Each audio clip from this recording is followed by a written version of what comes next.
Buff Nation, what up? BWBs, all of my bandwagon buffs, what's going on? Welcome to TLP Sports Club. You are now watching TLP Live. I am your host, Harry Billion. I come before you tonight because I want to talk to you about Colorado's remaining games. I want to talk to you about the probability of Colorado going 3-9, the probability or the possibility, well, I would say possibility of Colorado going 3-9. I want to talk to you about the possibility of Colorado being 8-4, also 10-2. I want to talk to you about Colorado's schedule that's remaining. The media and the football talking heads, the predictors, the pundits, the analysts, for the most part, all of them are skeptical or do not believe that Colorado is able to go to win any more games. A lot of the media does, especially On3. I know a lot of people don't respect On3, their opinions, because they're kind of weird. The way that they do their business is a little bit weird because somebody somewhere does not like Coach Prime in that On3 office. Because every time somebody commits to Colorado, for some odd reason, they drop a star or their star drop. They go from 5-star to 4-star. They go from 4-star to 3-star. Weird things happen when Colorado players or what potential players commit or at least decide to want to join Colorado. But tonight I want to talk to you about this here remaining schedule. It's interesting how Colorado got to 3-1. The 3-1 is supposed to be a 4-0, or it was predicted to be at least a 4-0. It was a strong possibility of being 4-0. Colorado did not meet that strong requirement and dropped Nebraska. Nebraska was a possible win game. Colorado dropped Nebraska. So now Colorado has on its schedule remaining, Colorado has some games that are going to be very hard. Let me scoot over so I can do this television thing here. Colorado has some games that are going to be very hard to win. Not impossible games to win, but they're going to be some hard games to win. But that's what I want to talk to you about tonight. Is Colorado capable of winning these games? And what's the probability of Colorado actually making a bowl game this year? I sort of talked to you a little bit about that yesterday, but now we got to go a little deeper. Now we got to look in the schedule and find it. Because the Big 12 at this moment or at this point is not a shabby conference. It is by far the best conference when you're talking about right now. If you were to take a timestamp,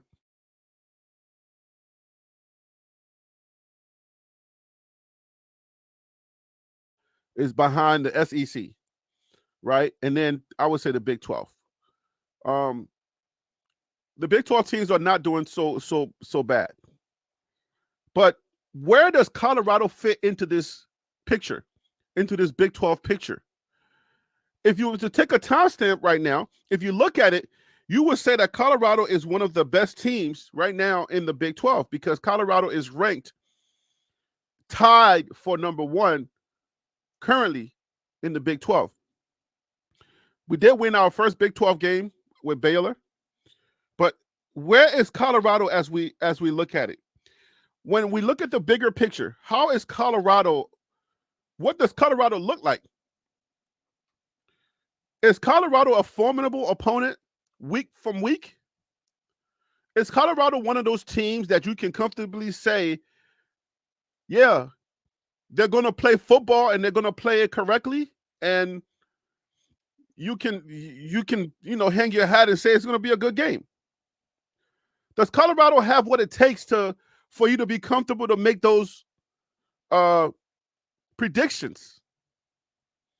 Because the pundits and the analysts, when they talk about it, Colorado is always looked at as if they're not, they're just kind of a circus. Not, they're winning games, but like this time last year, me being a big Colorado fan in this channel, we were like, Colorado's winning games, but they're not playing winning football. Can I say that this year? Colorado's winning games, but I feel like this year they're playing winning football. Right? It's like I feel like, yeah, they're playing winning football, but is this sustainable football? Maybe that's the better question this time around. Colorado's playing winning football, but are they playing sustainable winning football? And that's where I want to focus tonight. Is what Colorado doing enough to fend off the red? If you look on the screen, you see red, a lot of red. 4 games, we won 3 out of 4, but the rest they're saying is all red. Colorado's going to take L's, all L's. And just to let you guys know, this is on 3, all right? This is on 3. Their opinions and their predictions, it doesn't mean that this is Bible. Because on 3 is not, what I'm saying? I mean, I don't know. I can't hold on 3 to a high standard or high astute, or right? So, but, they're out there and they're making predictions. And if you look at the schedule and you look at it deeply, the Big 12 is actually not bad at all when it comes to what this record is saying, or what all the Reds are for. Because all of the teams, right? All of the teams that I'm looking at, these teams are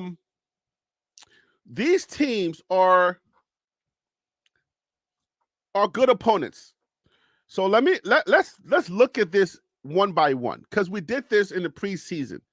So I want to go over this one by one to give you some type of explanation, to give you some type of analysis on how these games may go based on what I do know about these teams. Because I have enough of a handle on some of these. You know what? It's weird because I don't have a handle on Cincinnati yet, so I don't really know. But I think I know enough about these teams to give you some type of analysis to let you know how it may go. And when I say to let you know how it may go, this is not going to be your warm and fuzzy type stuff.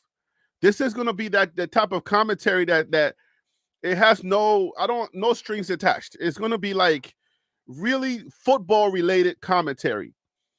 No fluff. All right. I'm not giving you no fluff because I'm a Colorado fan. I want to look at the teams to tell you how and why Colorado may fare off, right? So let's do that. Let's do that. And let me go ahead and put this up, I guess. If you feel like you know the teams well, and you know the Big 12 well, and you want to come on here and help me to do this, I invite you to come on. Just email me, jointlplive@gmail.com. This is not a Colorado bashing. I'm not trying to look for opinions on Colorado. This is not that show. This one is going to be strictly data filled, information that is pertinent to wins and losses. That's what I'm trying to do today. So if you want to come on, you can come on, but I would rather what we're dealing with as opposed to you having an opinion on Colorado linebackers, their tight ends, and all that stuff. That show we'll do those type of shows later. This one is heavy Big 12. This is a Big 12 heavy show. So let's get into it and let's go. So email me. If you think you can help me with this, email me. But don't come on if you just have an opinion about Deion Sanders and all that, Shador, going Heisman, Travis Hunter. That not today. So don't email me if you don't have any information, all right? But yeah, email me if you want to help and you think you got some commentary and stuff to help the show go pretty smooth. But I think I'm good. If nobody wants to come on, if you don't have information, I think I'm good. I've been learning. I got some heat. Let's go. Let's get some heat. Before I get into that heat, I wanted to let me pivot real quick and talk about this real quick. I found this to be kind of interesting for college football. College football is feeding me right now, so I wanted to talk about this. Just take a second just to talk about this before we move on to the Big 12 information. So for a lot of y'all who don't know about the UNLV quarterback situation that's happening, the UNLV quarterback Matthew Sluka, he's decided that he's going to redshirt, and he's going to redshirt because he feels as if the team and the coach and the personnel that promised him certain things, and those promises were not met. So he's going to jump into that transfer portal. He's going to redshirt, and then he's going to jump into that transfer portal. So let's talk about this real quick because I feel like it's college football as a whole. I feel like it's in trouble based on this thing right here. Now, this one, Carl Reed Jr., friend of Coach Prime, says all financial commitments for UNLV quarterback Matthew Sluka were completely met. And if you don't know who Carl Reed Jr. is, he works for 247 Sports. He is one of the college football analysts for 247 Sports. He's a friend of Coach Prime. This guy is an industry guy. He has eyes and ears to the ground of college football. He's very astute. He understands the game. He knows the game. If you're not a college football fan, if you don't know college football, know that Carl Reed is a well-connected guy. So he is not the type he's not a YouTuber that has no information. It's kind of like depending on other sources and stuff. He's the type of guy that can pick up the phone and be like, hey, man, what's going on over there at UNLV? And somebody will tell him. He got friends in the business, all right? So he's credible. So now, he said, but after wins against KU, Kansas University, and Houston, Sluka's family hired an agent, and they collectively feel that his market value has increased per sources. The reason why I wanted to touch on this is because college football is about to get ugly. What are we doing? Like, come on now. Like, what are we doing? Let me tell you a personal story that I had with some of the actors that I had on a series that I was doing called Goons. It relates a little bit. I'm a filmmaker, as a lot of y'all know. I'm a filmmaker. I'm a director, writer, producer. I wrote this series called Goons, and Goons is about the industry, the dark side of the industry. When stuff happens in the industry, there are enforcers. There are people who enforces things when things happen in the industry. And you can actually see Goons that I'm speaking about. You can see Goons on my Billionaires Mindset YouTube channel. I'm just going to put that. I'm going to say hello, and then you'll see it in the comments. You'll see Billionaires Mindset. You'll see the channel. I'm also streaming there right now. All right. So, I wrote the series, and I hired actors, or I got actors to work with me on this series with the potential of, if the series gets picked up, things will deal with contracts and whatnot. Some of the main actor and some of the other actors, they kind of felt like the series was kind of dope. It was one of those series, like, I felt like 50 Cent or somebody in the industry if they would have picked it up, I mean, if they saw it and they really got to know what the series is about, I feel like it was that good. I felt like it was that good. And they thought it was that good too. So they got wind of that. And when it was time for us to sign the picture release forms, These guys decided they're going to hire lawyers. And if you know anything about the entertainment business, the entertainment industry, a photo release or a picture release is just that. It's just giving the producers and the people that work on the film, the production. You're giving them the release to release your photo. Contracts and everything else is a whole nother thing. But these guys, as amateur as they were, and the weird thing is, the lead actor in Goons was not an amateur. He is, but he was not an amateur because he had worked on a movie called Finding Forrester. It was one of those big movies. So I got him to play that. And what's funny is, let me just back up a little bit. What's funny is, in hindsight, Julito, who played on The Wire, if y'all know Julito, who Julito is, Julito, who played on The Wire, he saw Goons and he was like, "Yo, Harry B, you got something here, and I want to play the lead." And if y'all don't know who Julito is, who played on The Wire, I think he was the last standing guy. He was the guy that the principal or whoever that guy was. He got Julito. I mean, you know Julito. If you don't know Julito, I'm sorry, but he came to the crib and I showed him Goons and he was like, "Yo, Harry B, let's redo this," and I couldn't redo it. But the fact that this is what I'm trying to say. So Goons, because of how Goons was, and I felt like it was one of the best shows that was on YouTube. It should have been a TV show, and I think it still could be if the right person contacts me. Julito McCullum.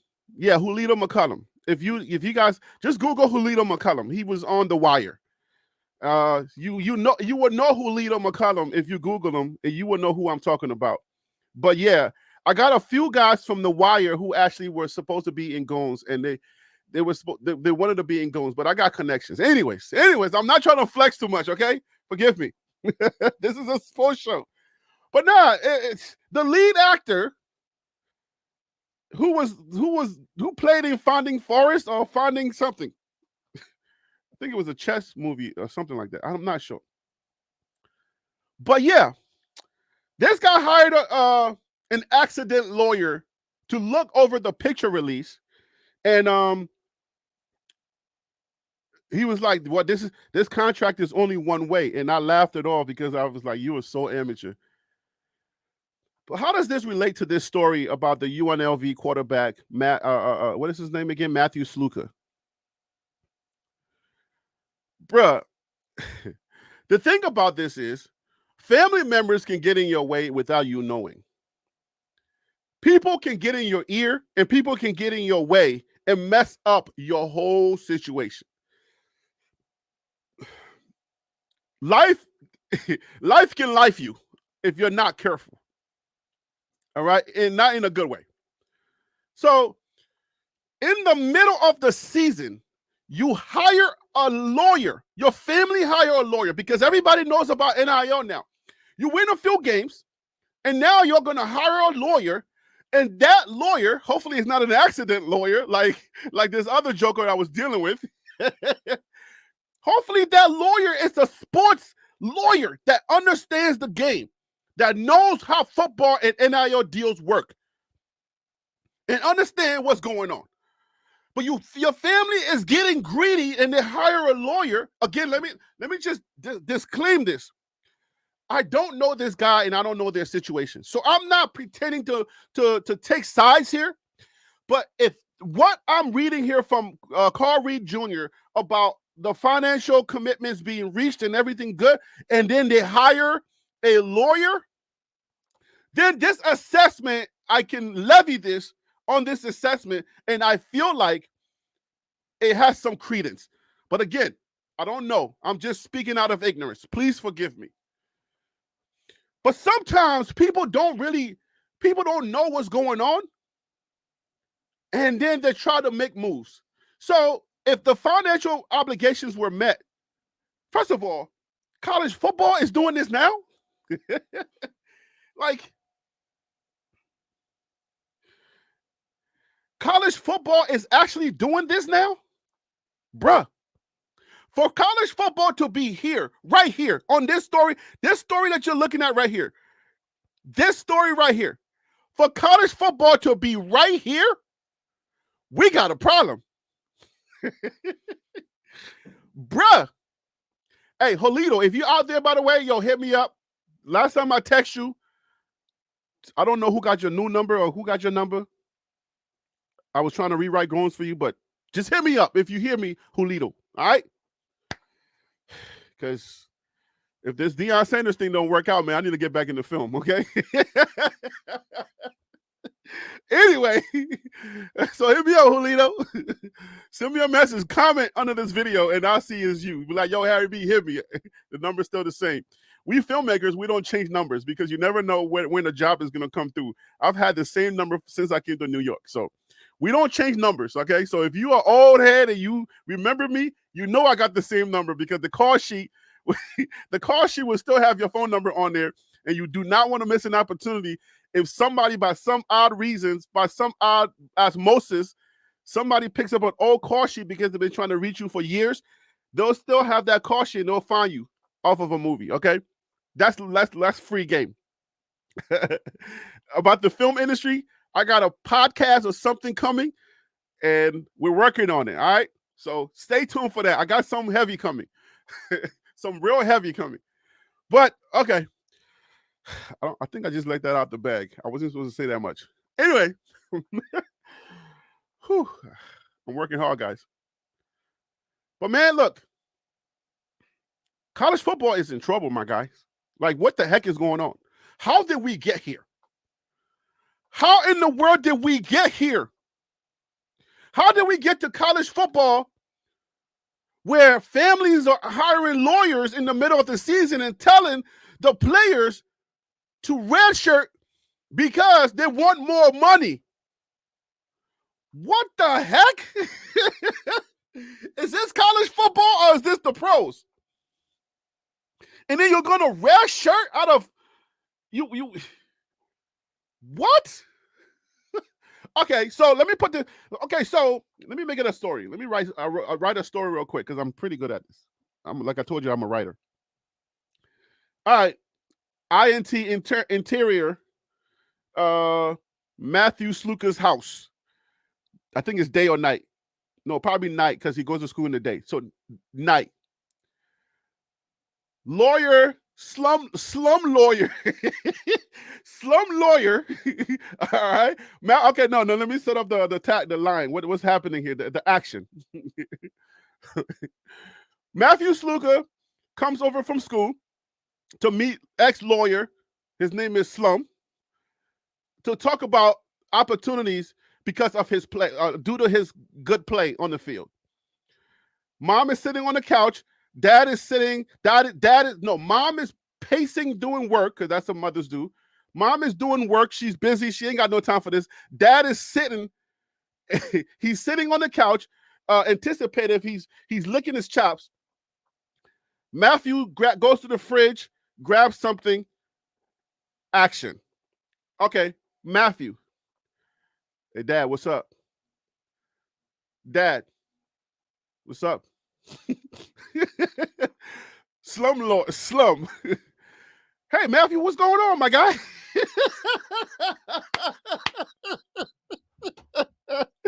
Oh my gosh. Cut. Oh my goodness. Anyway, listen. Oh, Shantae, what up with you, man? Okay, so So anyway, they have this conversation, and somehow they convince Matthew Sluka to redshirt because for some odd reason, they're not going to give him no more money. So maybe they gave him $125,000 or maybe $300,000.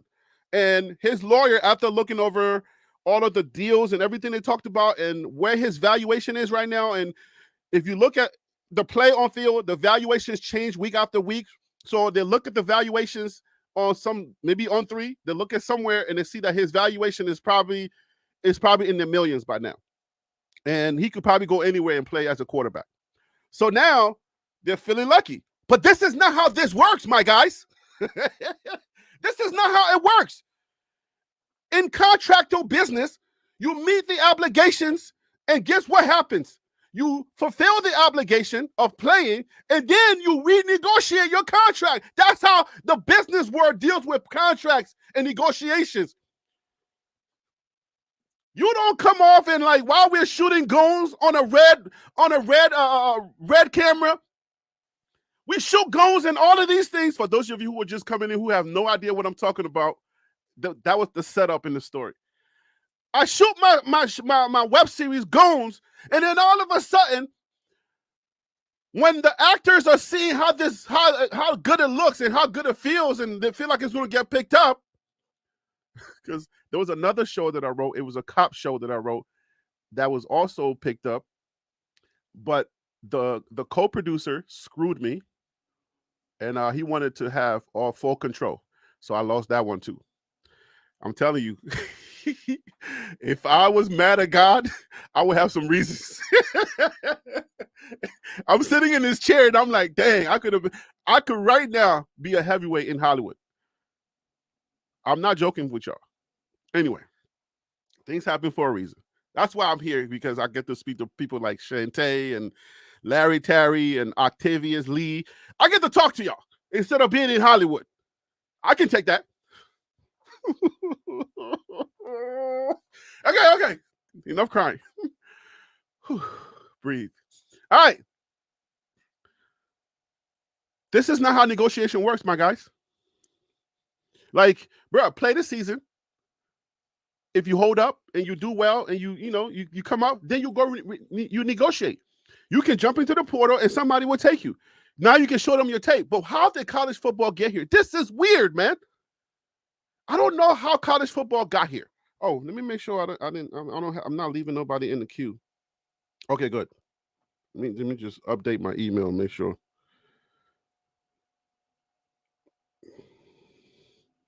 All right, here we go.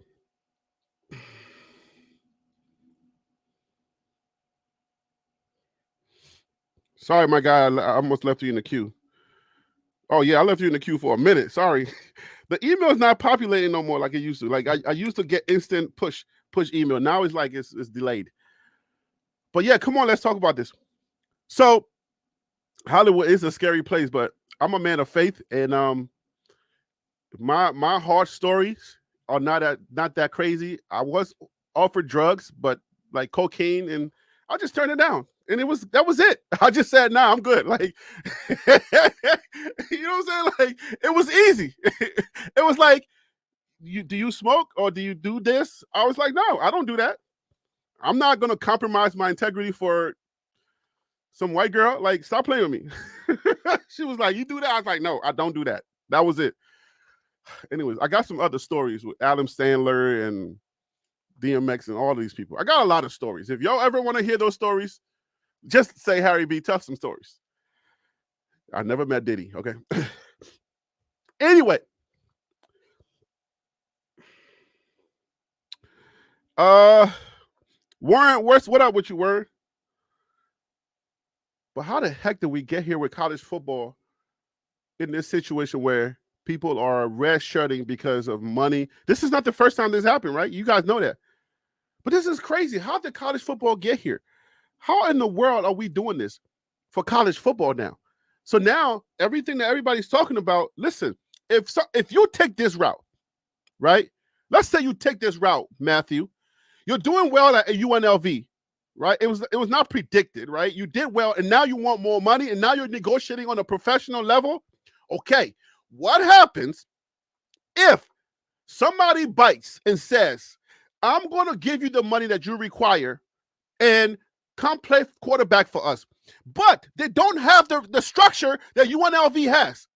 They don't have the same system. Coaching staff, the offensive line protecting you, defensive line being able to give you the ball back. Everything is not gelling like UNLV is gelling. And you stink up the place. Should there be a requirement for you as a college player? Because you're playing like a professional now. So you're acting like you're a professional. So Where is the place where the school and the fan base can actually hold these guys accountable because of the type of moves that they're making? I don't know how college football got here.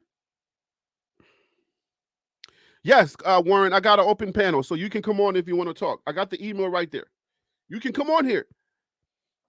I got 5 more minutes for this UNLV situation. So y'all come on here. Let's talk about that because I'm about to go into Colorado and winning or losing some straight information I'm about to give you. So 5 more minutes. All right. But I want to know if college football can survive this because it's only getting worse. It's not getting any better. It's getting worse. So we're here now. Guys are holding out. It's like a player, negotiating a contract. And I don't know how many Jets or Giants players held out this year. Yeah, like if your contract doesn't go the way you wanted to go, you don't go to practice. You don't show up to preseason practice. You don't show up. You just in college it's redshirt. Wow. Wow. So now we got holdouts. And the holdouts is you just use the same thing you would have had in the professionals. The equivalent to the holdout would be redshirting. So now you redshirt, jump into the transfer portal, and you hope that somebody will pick you out of there so that you can make more money. Will your evaluation be the same? Depending on which team you're going to. College football is getting very weird. Yeah.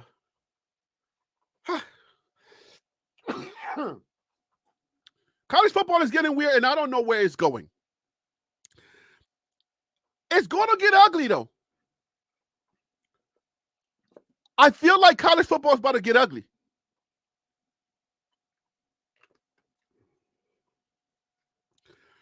Because where do you go from here? Where exactly do you go from? I don't have the full story. Hey, Peter, what's up, man? Peter, investors. Everybody say hi to Peter. If we get here, if we are right here, where Carl Reed Jr. saying all the financial obligations have been met, all financial commitments for UNLV quarterback Matthew Sluka was completely met. After wins against KU, Kansas University, we got to play them. We don't play Houston this year. In Houston, Sluka's family hired an agent, and they collectively feel that his market value has increased per sources. Yeah, if your market value increased, yeah, you just play it out and then you renegotiate. That's it. So what in the world is going on, and why is college football in this space right now?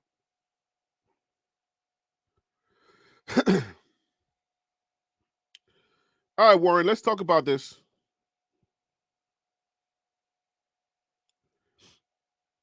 I don't know what's going on. I don't know. It's all good if it's a caliber player, the market would determine their value.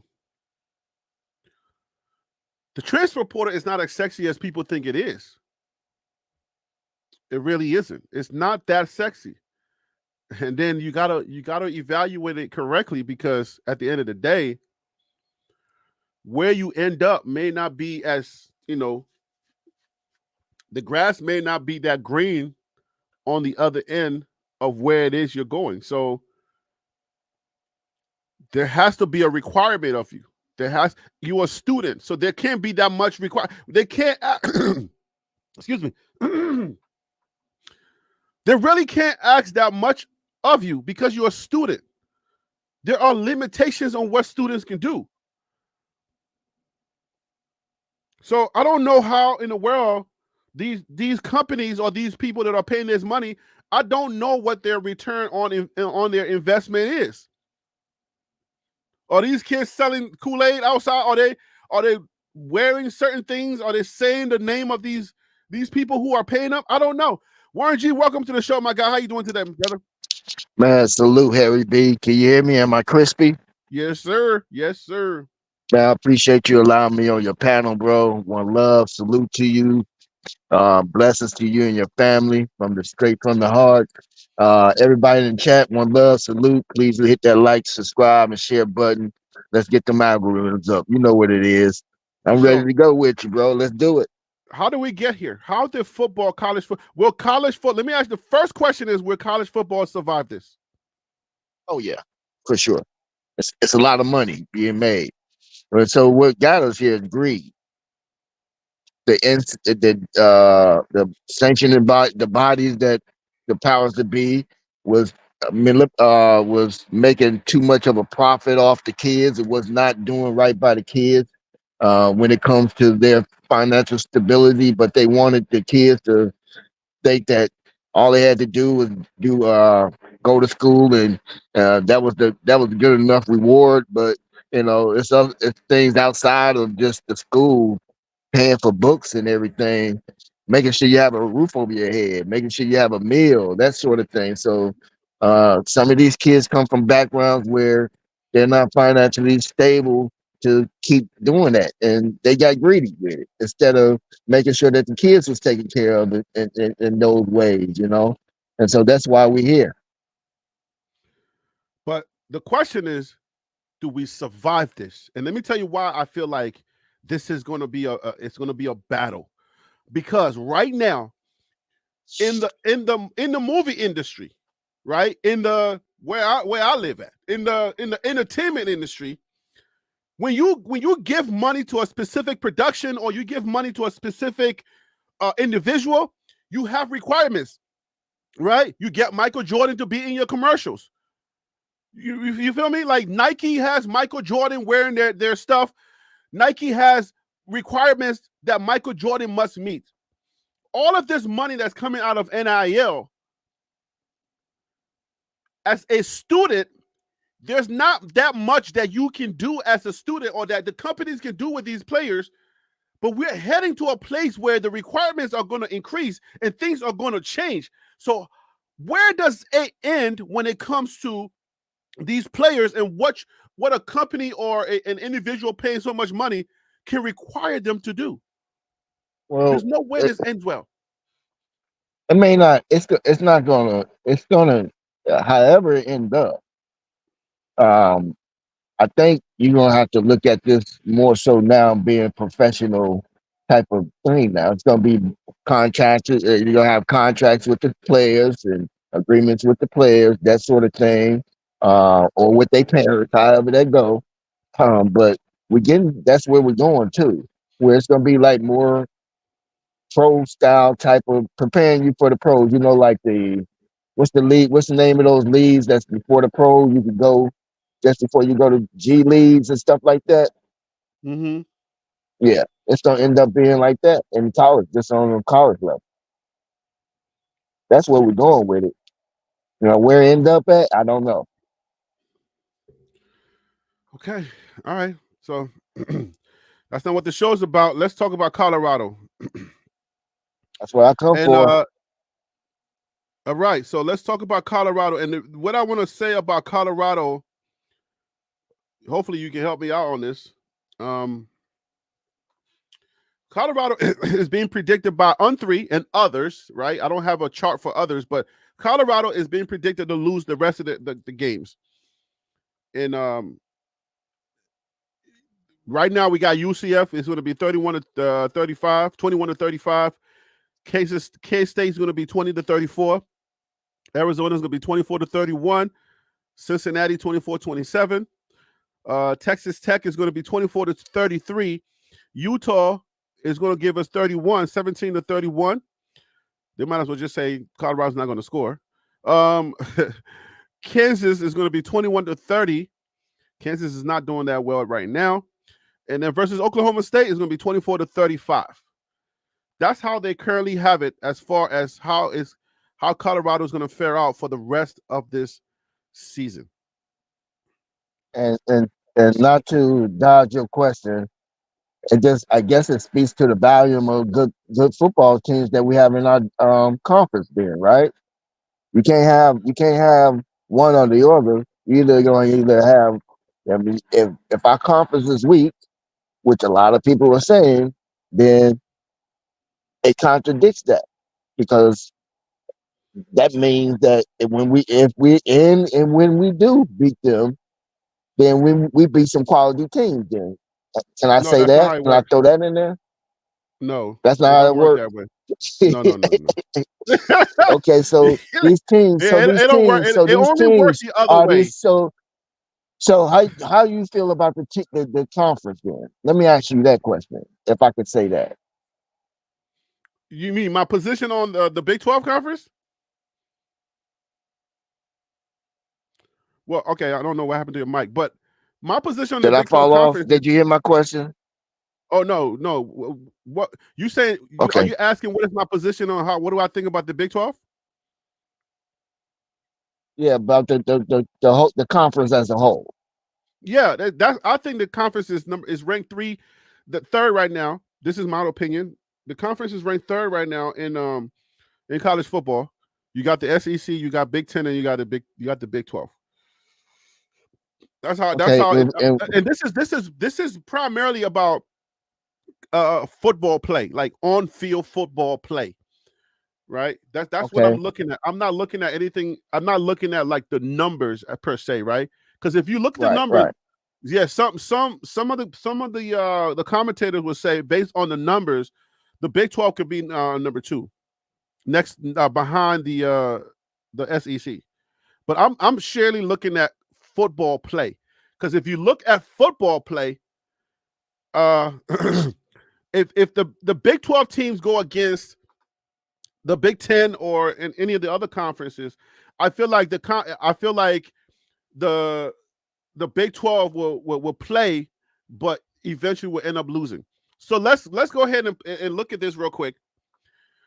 So right now, right now overall, BYU is 4-0, Utah is 4-0, UCF is 3-0, Cincinnati is 3-1, Colorado's 3-1. Colorado because of these 4-0s, Colorado is currently not tied for first anymore. Colorado will be tied for second with these other teams in the Big 12. So Cincinnati 3-1, 3-1, 3-1. Texas Tech is 3-1. Then we go to Virginia, West Virginia, 2-2. Iowa State is 3-0. Arizona 2-1. Arizona State 3-1. K State is 3-1. Oklahoma State is 3-1. Guys, we have audio. We have audio listeners, so I got to do this. So, sorry for those who are watching. Baylor is 2-2. TCU is 2-2. Houston is 1-3, and then Kansas, guys, Kansas is 1-3. Let's look at Kansas's opponents real quick. Kansas played. Are we looking at 2023?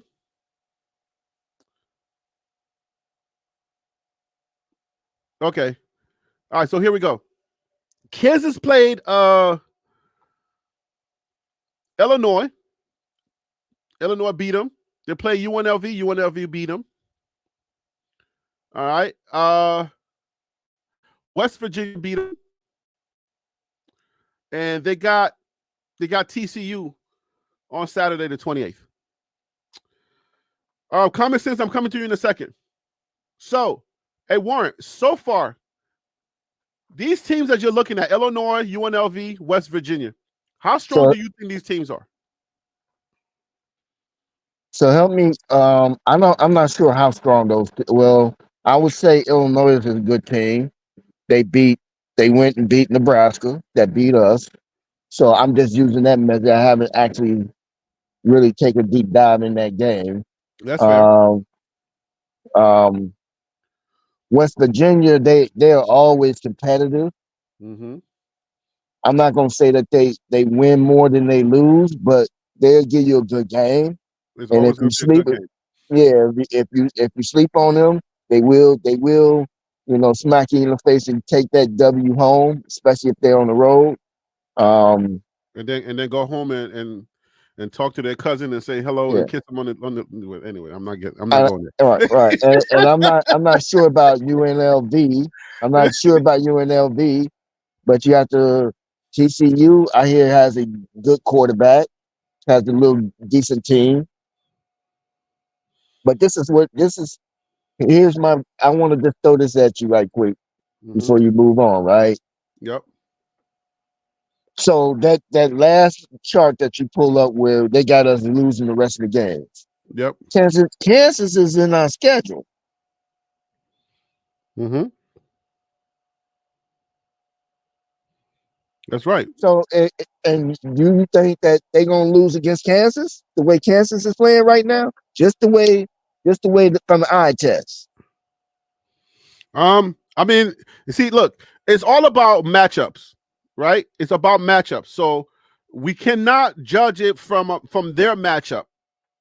We got to judge it from our strengths. So let's bring on Common Sense Buff so he can help us out because he says he wants to help us out tonight. Common Sense Buff, what it is, my guy. How you doing tonight? What up, bro? I'm good, man. It's good to be back. All right. So we just got off a topic where college football is heading in a crazy, weird, professional, semi-pro direction. Now we're talking about you missed that segment, so we can't rehash that. But Yeah. we're now on Colorado, and let me put this back up for you. This is what we're talking about tonight. This is what the beat up the shoulder is all about. Colorado is slated, according to On3 and others, is to not win any more games for the rest of the season and go 3-9. Let me get your overall thoughts on that first. And then Warren G, I got to get your overall thought on that as well. We didn't get to that. But let me get your overall thought before we go deeper into this. Yeah, I didn't even know that this was a real thing. So I'm glad that, we're talking about it. Mm-hmm. I think for this to happen, everybody has to play their best football against Colorado, and Colorado has to play their worst football against them. So basically, what they're saying, and what I'm interpreting here, is not necessarily, oh, all of these teams are better than Colorado. What I'm also seeing, well, that's one thing that they're saying. All of these teams are simply better than Colorado.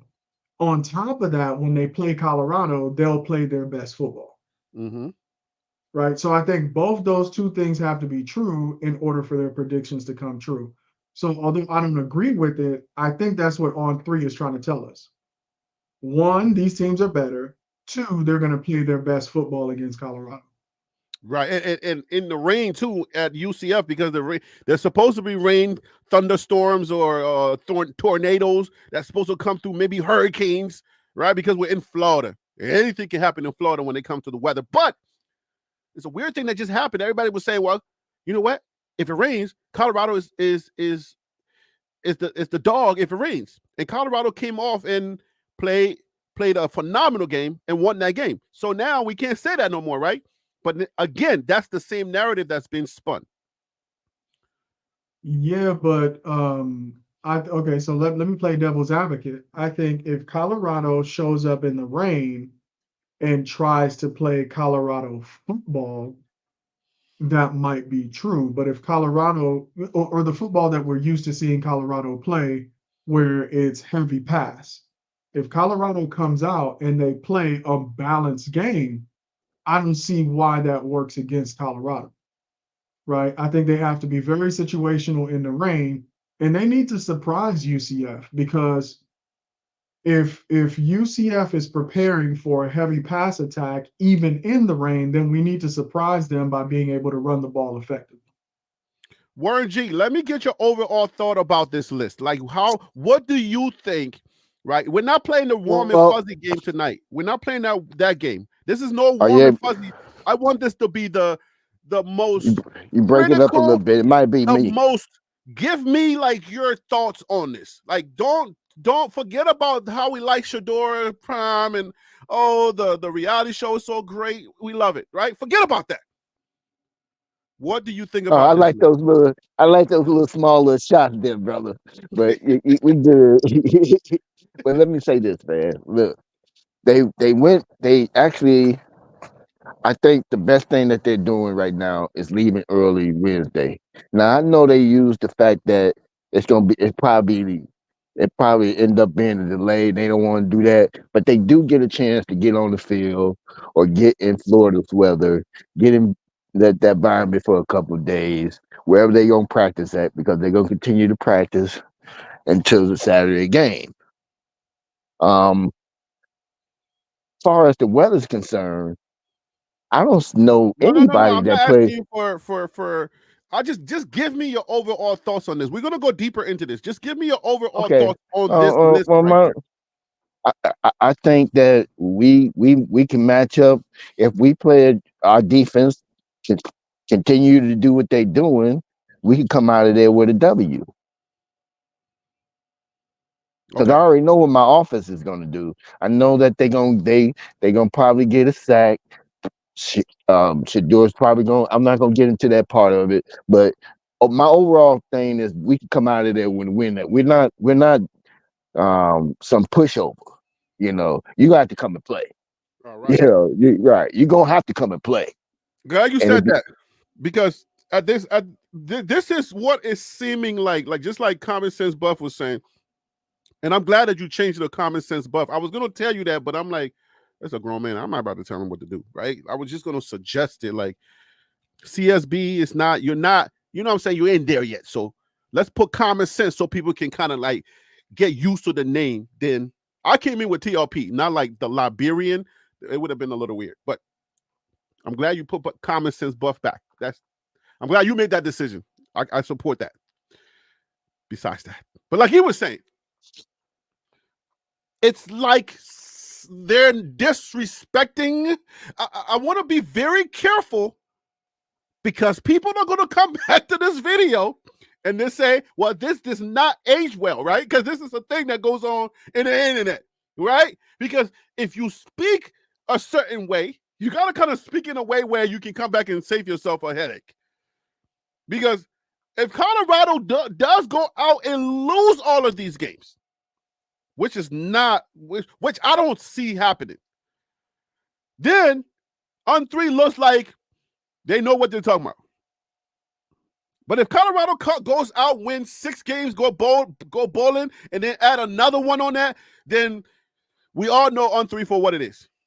But at the end of the day, it seems like this is, like somebody said in the comments, in the chat, it seems like this is like poking the buffalo again. Like they're always poking the buffalo to get a reaction from out of us. Man, this makes for good drama. It's a whole part of it. This is good.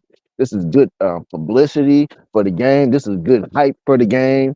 For those on CU side and for those who don't like CU, this keeps them. This is what makes them must see TV. It's making them what they are, must see TV. Whether you like them or not, you want to see them either lose or win.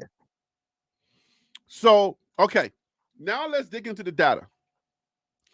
All of the, is CU, if CU is capable of coming out of this either bowl eligible, who on this list do they beat? Let's go down the line. And common sense, Buff, let me start with you. What you've seen so far, I don't know if you've watched OSU. What you've seen so far from OSU, do you think Colorado can compete? Not necessarily, I'm not saying, they're going to go in there and they're going to be, doing crazy.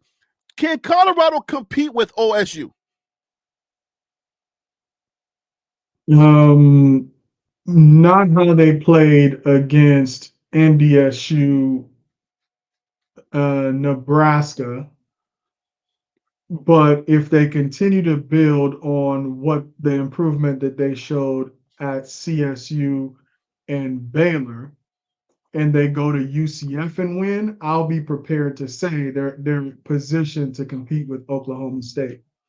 I think this is a team.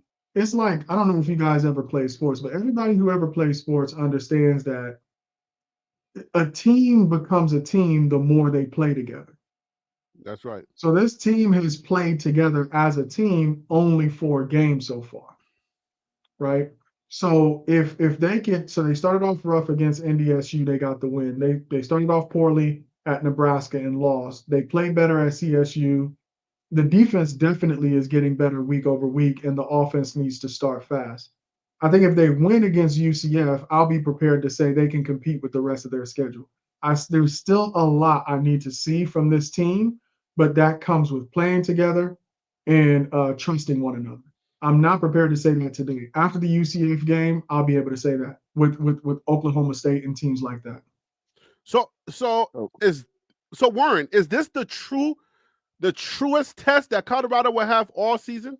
Like, is this the true test for Colorado? okay, Because I want to answer. that's what it's sounding like. So I want to answer that question, but I want to go to the previous one. So I have Colorado go 10-2. One of the games that I had them losing against is Oklahoma State. I just wanted to make that clear. Okay. I'm still up. I got one more game to lose before my. I got 3 games to lose before my prediction is off the table. But I'm still 10-2. I'm down one right now. And With you didn't this, have with you, Nebraska that's a loss though, right? no, I didn't have Nebraska as a loss. I had them in Kansas. I Okay. mean, And I had Kansas Oklahoma. I Kansas is had garbage Oklahoma. this year. Right. I had Kansas and Oklahoma being their last games. I figured those two would be their toughest challenge, but Nebraska took my one from that.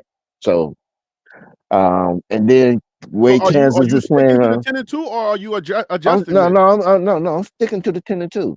I said Oh, before. I'm one down right now, but I have to be 3 down in order for my prediction to go off the table. Right now, my prediction is still on the table for 10-2. okay. But let me All make it right, so let interesting me for go you. to Hold on. Let me make it a little okay, bit more interesting for you. I okay. want you to articulate, if you can, if you're not dropping and the team that you had them losing, that you had them winning, they're losing, right? I mean, they lost to, and you're saying, oh no. So that means that to interpret what you're saying is that one of these teams that was supposed to lose to, they're going to come out and play the best college football that Colorado has ever played, and they're going to beat that team that you had them losing to. Or the team is trash, like you just said. Oh, so it was the preseason, and you think that the makeup of these teams in the preseason is different now that we've seen them play. Is that what you're saying? Right. So Got it. basically, I'm with you. basically, I had Kansas prior to game starting and all of that before Okay. we even started playing. I had them going 10-2, and I had them losing to Kansas and Oklahoma State. Okay, I'm with you. I'm with you. Go Yeah. ahead with that Okay. statement you were So about to make. okay. So UCF game is to me a good test because they're more how can I say not a mirror of Colorado, but they got a lot of talented players on their team that can make plays. Okay. And it would be a true test because we'll be going against somebody who has just got a great coach as well. Got somebody that got some boys, got some dogs on their team that can play, and they've been proving that, and they've been standing on it. So this would be my game to say yes. If they beat UCF, I got them going 10-2.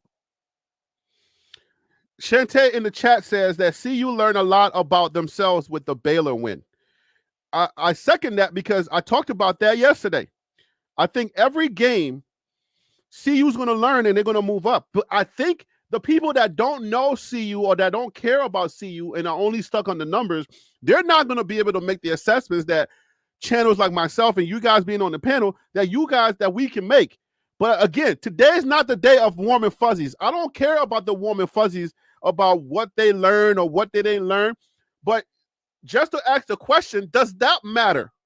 CU buff, common sense buffs. Does that matter what they learn?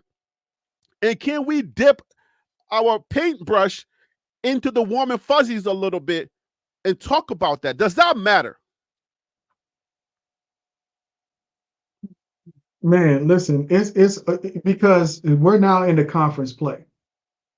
So every week, these teams are going out and they're punching each other, right? Mm-hmm. So just like we're playing UCF, somebody in conference play is playing Cincinnati. Somebody in conference play is playing BYU. and somebody in conference play is playing Utah. Now, week to week, it's going to be revealed which teams are getting better and which teams are getting worse, right? So if you look at the schedule, I think let's see. Maybe it might be helpful to see who these teams play before we play them. So just like we were predicted to go 3 and Name a 9. team. Are we on it right here? Right on your screen. Name a team. I'll click on it. Okay, let's start with the next team that we're playing after you. So we know we play UCF, Okay, but so after UCF. UCF, who's our next game? Kansas, right? Kansas State. Kansas State. All right, let's see who Kansas State plays this week before they play us. Because these are all tune-up games before we play each other. All right, so you want to go Predicting to that K-State. Yeah, let's see who K-State plays. All right, so K-State on Saturday plays Oklahoma State. Big test, right? Big test for them, right? Big test for both teams. Okay. Just like how people are saying, oh, we're going to lose to UCF by 15 points. Mm-hmm. Who's going to win this game, and what does that say about them? Right? Because if Kansas State loses to Oklahoma and we beat UCF, I'm guaranteeing that On 3 is still going to say we're going to lose to Kansas State. Right? Even though Kansas State would be 0-2 in conference play, and we would be 2-0. So somebody said in the chat, this is not really about looking at these teams as they come down the pipe. Mm-hmm. It's really about doing everything that you can to discredit what's happening in Colorado, regardless of whether or not they're playing better football week over week. But is it really though? Because that's the warm and fuzzies. That's the base talking. That's what we say, right? Because we look at something like this and say, "Oh no, they're trying to disrespect us," and watch what we do. And then, just like last year, 6 games lost. Mm-hmm. We were so dejected. Some of us were hiding, and we didn't even want to do a video after the season was over. We hit for almost a month. Okay. So that's our challenge. That's our challenge, right? As those who follow CU for whatever reason, whether it's for Prime, whether it's because you've been to CU prior to Prime, or you've been to CU after Prime, or whatever. That's the challenge for us, because we didn't get past 4 games, and right now we're 3-1. So again, that UCF game would be a thermometer for most of our base, or those who follow CU will, okay. But my question to Shantae, and I hope I said it wrong. I said it right. I'm sorry. I hope I said it right. It's not what they learned, it's what did we learn about them? I'm asking myself that question. What did I learn about this team on that game? And that one thing What is did you learn that about they what did. team? They We don't play them again. So what do you so, mean? no. I'm talking about what I learned about CU in that game. What did I learn about them in that Baylor game? And one thing I have to take away from it is that they don't give up.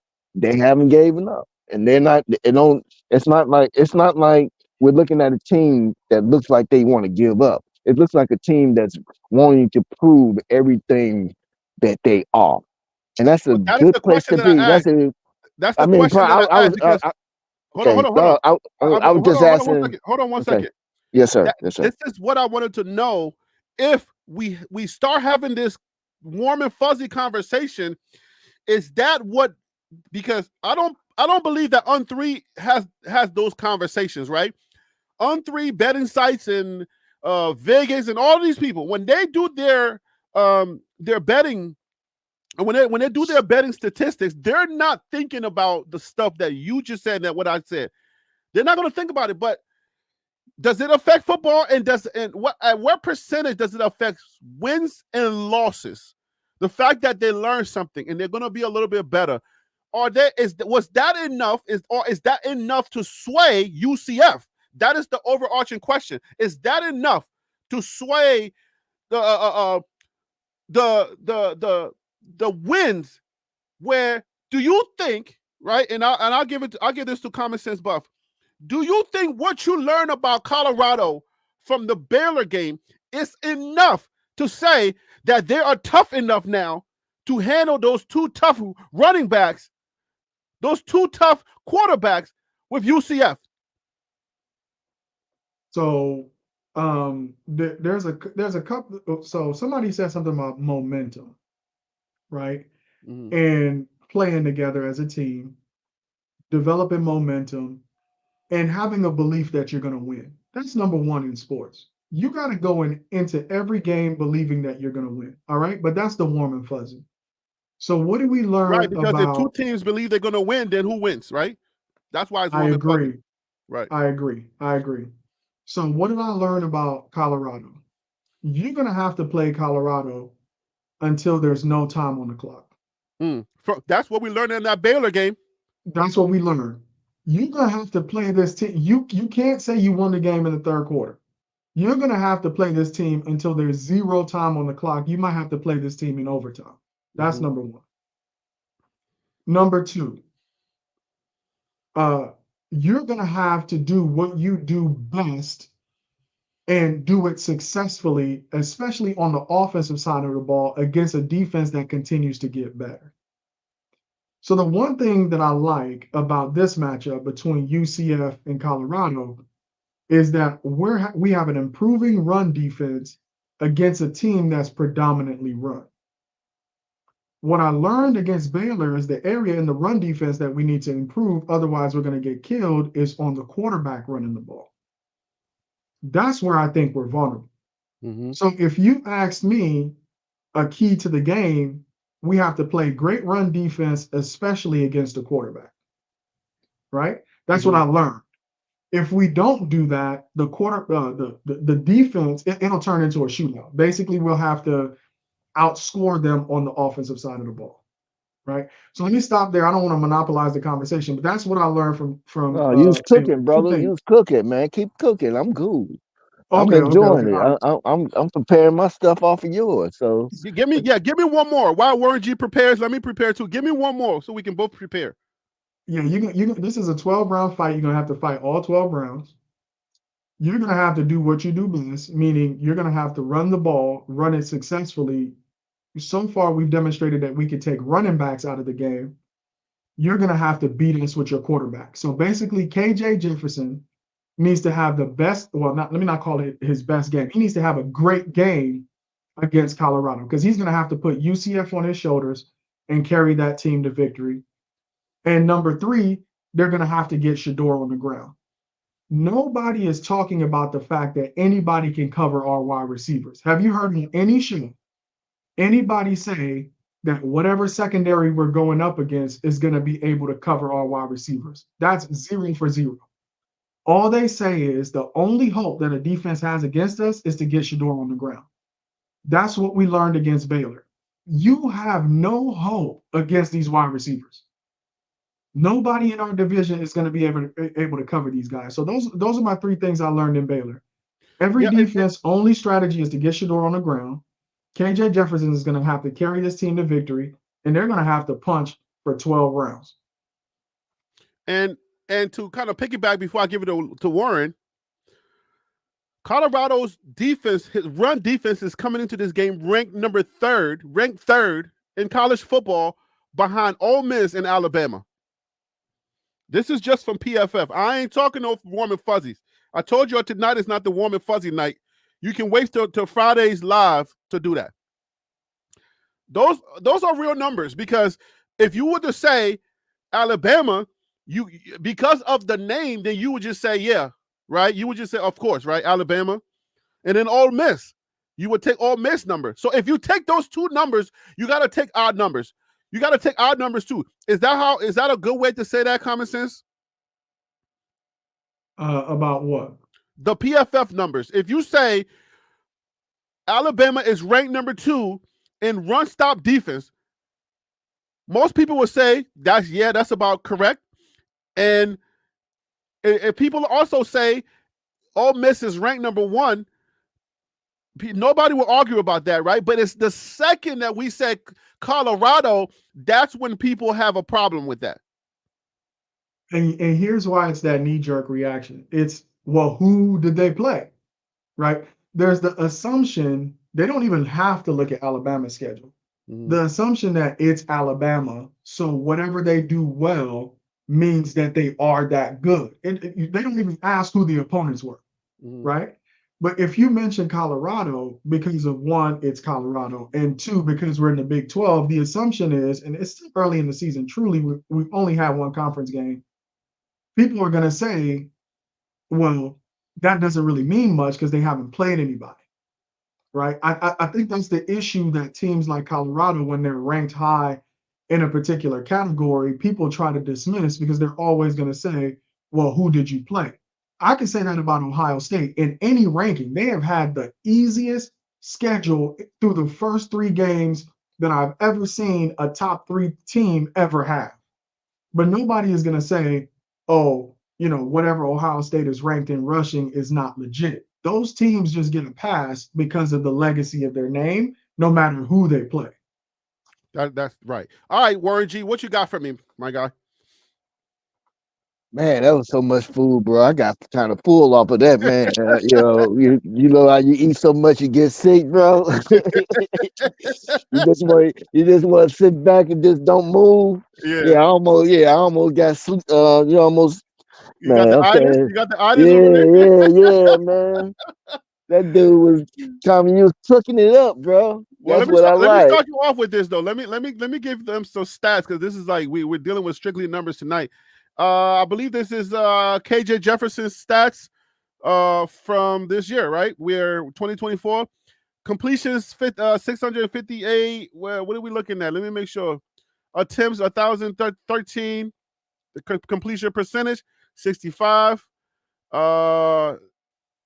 Oh no, this is career I'm looking at. I'm sorry. I'm sorry, guys. Well, whose stats are we looking at? We're looking at KJ Jefferson. This is Okay, UCF I got. quarterback. I mean, yeah, Okay, I got you. UCF quarterback. All right. So for 2024, he had 32 completions, 51 attempts. The percentage is 62.7. He has 563 yards so far, average 11. He has 5 touchdowns and 1 interception. His longest is 53. He had 3. He's been sacked 3 times. I wish we could say the same. All right. RTG, can y'all tell me what that is? 183.9 RTG. I don't know. I don't know off the top of my head what So RTG is. is that for passing or running, or for both? What do you mean? What do you mean? This is pass. That's I'm looking at passing right now. See okay, on the That's what I screen. was. That's what I wanted to know. Yeah. Okay, I got you. We Yeah, good. this is We good. passing we're looking at. All right. Yep. Yep. And this is Cage's stats for passing. And I mean for a quarterback, I don't know that. Hold on, are we looking at KJ's?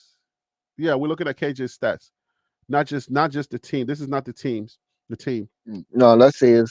Yeah, so I mean, he's carried the ball 29 times. He's got 135 yards. His average is 4.7 yards per carry, 1 touchdown, and the longest is 14 yards. He's a quarterback, so I don't know about receiving, scoring. All right, so So let me speak to that. Let yep, me just go throw ahead. myself before you add on to that. So the passing, he's not. He's not. I mean, he probably could pass in certain situations, but is he clutch? The only thing I would say about this game, it will come down to which team prevail in the type of weather and what schemes can we come up with in the type of weather condition that is forecast for that particular game. Now I seen them perform in a weather. It's probably gonna be worse than Florida, but I'm saying I seen them play and complete in the rain, so I'm not concerned about that. However, it depends on what team shows up for the game at UCF. When we see the team that showed up for Baylor and CSU show up, and we see that team show up, we getting the W. If we see the team that's going to be, Well, hold on. When you say if the Baylor team shows up, we get the W. Why are you no, so confident in saying that? I'm saying if we see the team that showed up for the Baylor game and the That team that might be a showed up for loss. the If CS, that team shows up, it might be a uh, loss it, because we almost lost this game. I threw CSU in there. We Okay, win. okay, I'm all right. not worried about the score at this point. No. I'm I'm worried trying to about the make sure that resilience. we're giving Okay, commentary based on what we're saying. We're not just going to say a win is a win, right? A win right. cannot be But dictated across the board. okay, but let me finish. Let me finish my point right quick. Go ahead. If we get the team that showed up for Nebraska, then I'm going to be a little nervous about that game. So, Are you like saying on the defensive side or the offense? Because the defense on played pretty well. the defensive side, No, but the defense did pretty well. So the defense did well. We stopped. We they didn't score a point in the second half. they let. I understand that. But we may not have the opportunity because UCF will pull up points on you real fast too. They just not going. They got. You already said they got 2 running backs that's 1,000-yard runner. You got a quarterback that's a runner. So, and if we don't come out fast in that first quarter, that second half might end up like being like we already seen our special teams give up 10 points. So you add 10 points on to 14 points, it may be hard for us to come back in the weather conditions that we're gonna be in. Let me say it that way. And I'll fall back. All right, let me go ahead and I'll come to you in a second, conferences. let's go over Shador. This is the quarterback, face-to-face quarterback. So y'all saw, I told you guys about KJ Jefferson's numbers.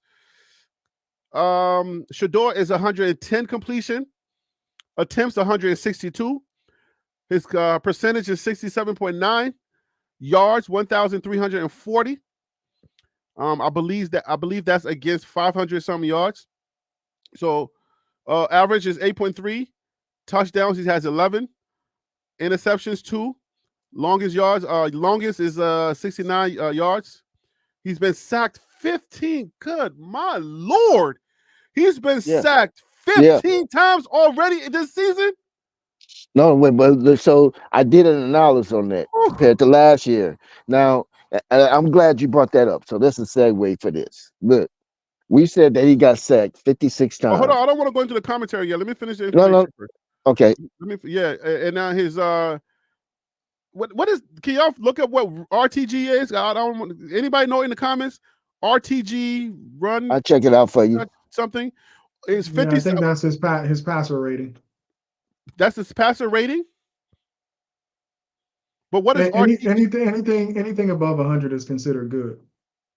157.3 RTG. Somebody tell me what RTG means in the chat if y'all can figure that out. All right, go ahead, Warren. What were you saying about those numbers? So I did an analysis where they at, how many times sacked in the 4 games. I did 4 games of last year and I took a poll of the 4 games of this year. And right now, last year they was at 23 in 4 games. Right now they only at 16. Now most 15, people 15. I miscounted when I did mine. So I gave whatever extra sack to the okay, so 15, that's even better. So what I'm saying is this: most people say that they want the sacks to cut down either in half or around 30 sacks. So I'm not saying that sacks is ever good. So let me make that clear. I'm never gonna say any amount of sacks is good or something to be celebratory about. What I'm saying is we're still less than where we was last year, as far as him taking sacks that he's taking. That's all I wanted to say about that. Okay, so Gerald D said 15 times. That's four sacks per game, less than 4 per game. Not bad. Okay. I mean, it is a lot according to Peter Investor says that 15 sacks is too much. Yeah, I mean, if you're comparing the 5 sacks, that's like 10 more sacks than the quarterback that he's about to play. So what does that mean? He has more wear and tear, right? His used car is used, right? He has more wear and tear on his body than the quarterback he's about to face. So he's going to be a little bit more hesitant in certain situations because, like he said himself, if you've been hit that many times, you will do certain things as well. That's a Okay. narrative. That's a narrative. It's not something I'm going to play too much into. I'm just saying nuances does affect the game. I don't know as so much as We would know in game 5. See, that's a question.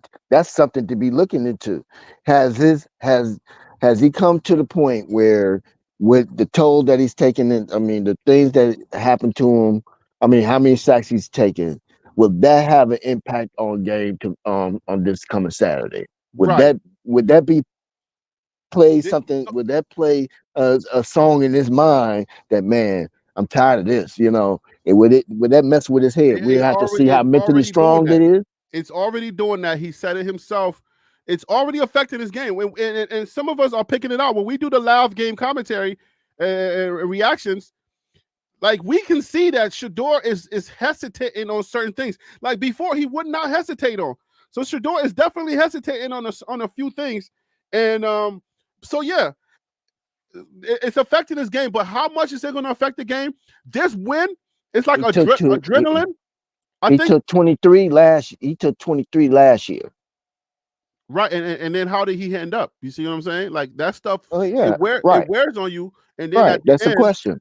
right, and then Yeah. at the end you get injured. So Yes, sir. Yes, sir. there are not. I can't look at. I'm not going to look at other players because I think okay. I'm going to let's talk about this. How But much the the difference with this, hold on, the difference. Okay, hold okay, on. all right. How much does Colorado's game depend upon Shador standing upright? You can take it first, Warren G.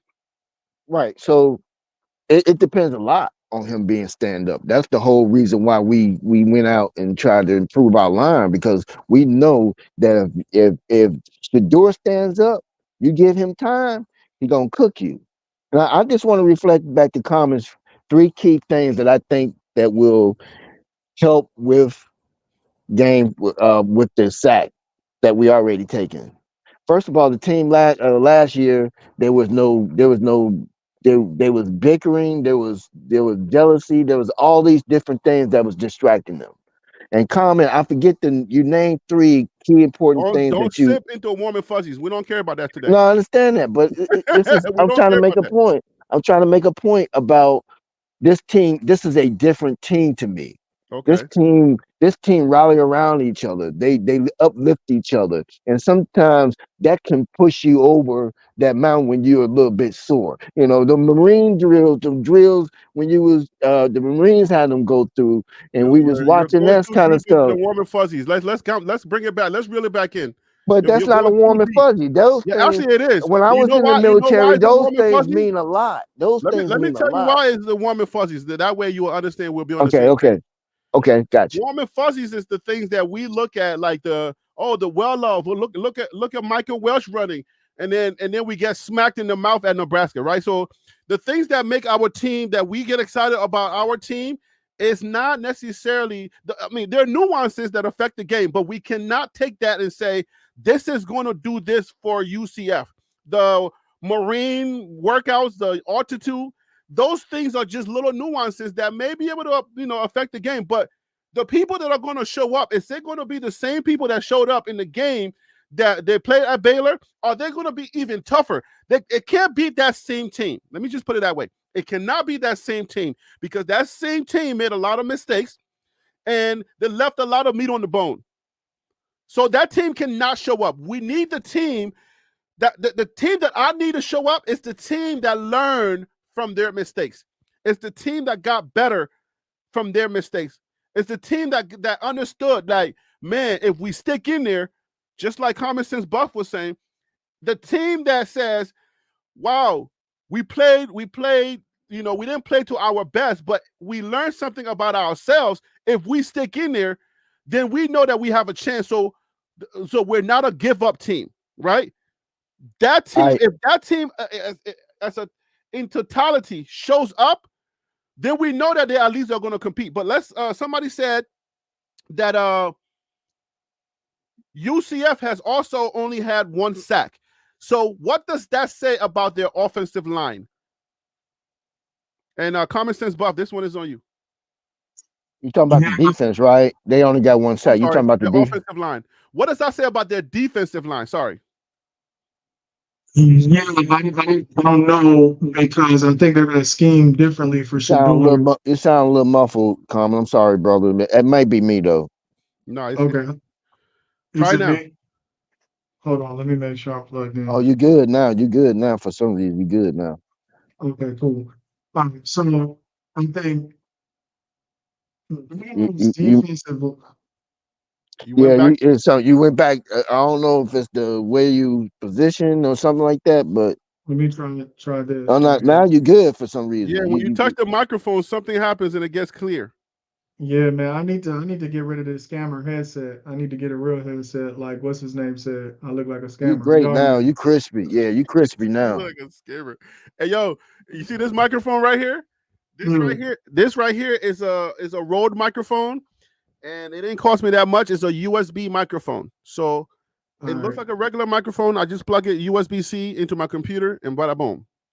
All right, I appreciate that, man. You coaching me, man. You teaching me about branding. I went back to Common Sense Buffs. You teaching me about the right microphone. You getting me together, man. I appreciate you.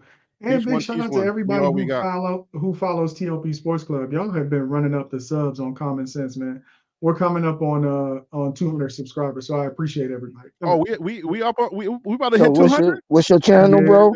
Common Sense. See this. His name on the screen is exactly the name on YouTube. Common Common Sense Buff. sense. Yes, Okay. Damn, I'm a link up too, man. I'm gonna yes, tap sir. in. And we're gonna put the yeah, link. We're we gonna put the appreciate link you. in the chat real soon. But go ahead, Common Sense. Let's get back to the Uh, information. yeah, so the defensive line, I think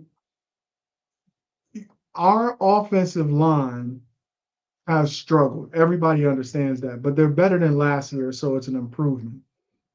They show flashes because there were multiple situations in that game where they gave Shador enough time. There were situations where the line gave him time, and because the kind of pocket that he has is so inconsistent, he isn't comfortable back there, right? I think the issue is not only do you need a line to protect your quarterback, but they need to do it consistently enough for him to feel comfortable back there. So there were a couple of plays that game where his discomfort showed up. And one of the big plays where that showed up, I think, was that pass to his check down to Isaiah coming out of the backfield, where instead of leading him further down the field, he kind of threw it. Isaiah had to turn around to catch it. He slipped, and now we're 4th and 8. So quarterback discomfort doesn't just show up in increased sacks. That's one of the signs of it, or maybe the offensive line play, that's one of the signs of it. But when you have a quarterback of Shador's caliber missing easy throws, it's also demonstrating that he's getting uncomfortable back there. Now, versus our offensive line, no matter what a defensive line statistics are coming into the game, I don't really take that into account. I'm really looking not for what they're going to be able to do against us, but what we're going to be able to do against them. And I know everybody has been saying it, and it sounds like the team is hearing you, Henry B, which is we have to run in order to be able to pass. If we can put UCF's defense on the back foot by running the ball, right, effectively. I'm not saying that we're going to be UCF, right? We're not going to have, for example, the UCF running back has 3 100-yard rushing games by himself, right? We're not going to be UCF, but if we can keep them honest, I think we could get Shador back to the comfort level that he needs. If we don't do that, it doesn't matter what the defensive line statistics are coming into this game. They're going to scheme in order to get to him. So there is an open window or some glimmer of hope that I see, and this is what it is. If they only have one sack on the quarterback on the season, that could mean a lot of things, and I can't really pinpoint it. Maybe the linebacker play, maybe they're not as quick, yada yada yada. But what that means is that the weapon that we have in Shador, if Shador is able, like within the first 3 plays or within the first couple of drives, we're gonna know. We're gonna know if this is gonna be a fun game to watch. All right. If they come out and we go 3-and-out, or we're not even able to get first downs, and it just keeps happening and keeps happening and keeps happening, then it's going to be like a Nebraska where we get that sick feeling in our stomachs again. If I get a sick feeling in my stomach in this game, I'm going to stop the stream. I'm going to stop the stream, and I'm just going to quit. I'm going to leave. I'm going to go watch the game in the comfort of my own home, just so I can say as much Liberian cuss words that I can say, because I need to just get it out of my system, okay? All right, That's so funny. I'm just saying, because if Shedeur, let me say this is a little bit warm and fuzzy, and I apologize because I said we're going to stay away from the warm and fuzzies, right? But maybe it's not warm and fuzzies. Shedeur is one of the best quarterbacks in college football. Anytime Shedeur throws the football, I feel like we have a chance. So all I need to see Shedeur do within the first couple of drives that we get, whether we get the ball first on the kickoff or our defense stops them and we get the ball back, if Shedeur is comfortable enough to be able to throw a few times, just a few times, once I see that in the first quarter, I will be able to tell you whether Colorado may be able to win this game or not. If we cannot do that, we cannot accomplish that, and Shedeur is just running and running and running, and he cannot get the ball off, then it's going to be a long night. And then this list, let me put it back up. This is the topic of tonight's show. Then this list is going to look a little weird for me. Then it's going to, like, the red is going to come into my view, and I'm going to say, oh my gosh, they might be right. But it all depends on what defense we're going to be facing. So how is who do they have on that line that we should be afraid of? Do they have anybody, right? We had some takeaways from Nebraska. We said, oh, they have 2 guys on that line that are going to the NFL. What is the story this week? What exactly is the story this week? Who did they have that we know that can give us a problem, and Shedeur may not be able to get a ball off? Does anybody know? I'm be honest. I don't. I heard the same thing that you heard about UCF.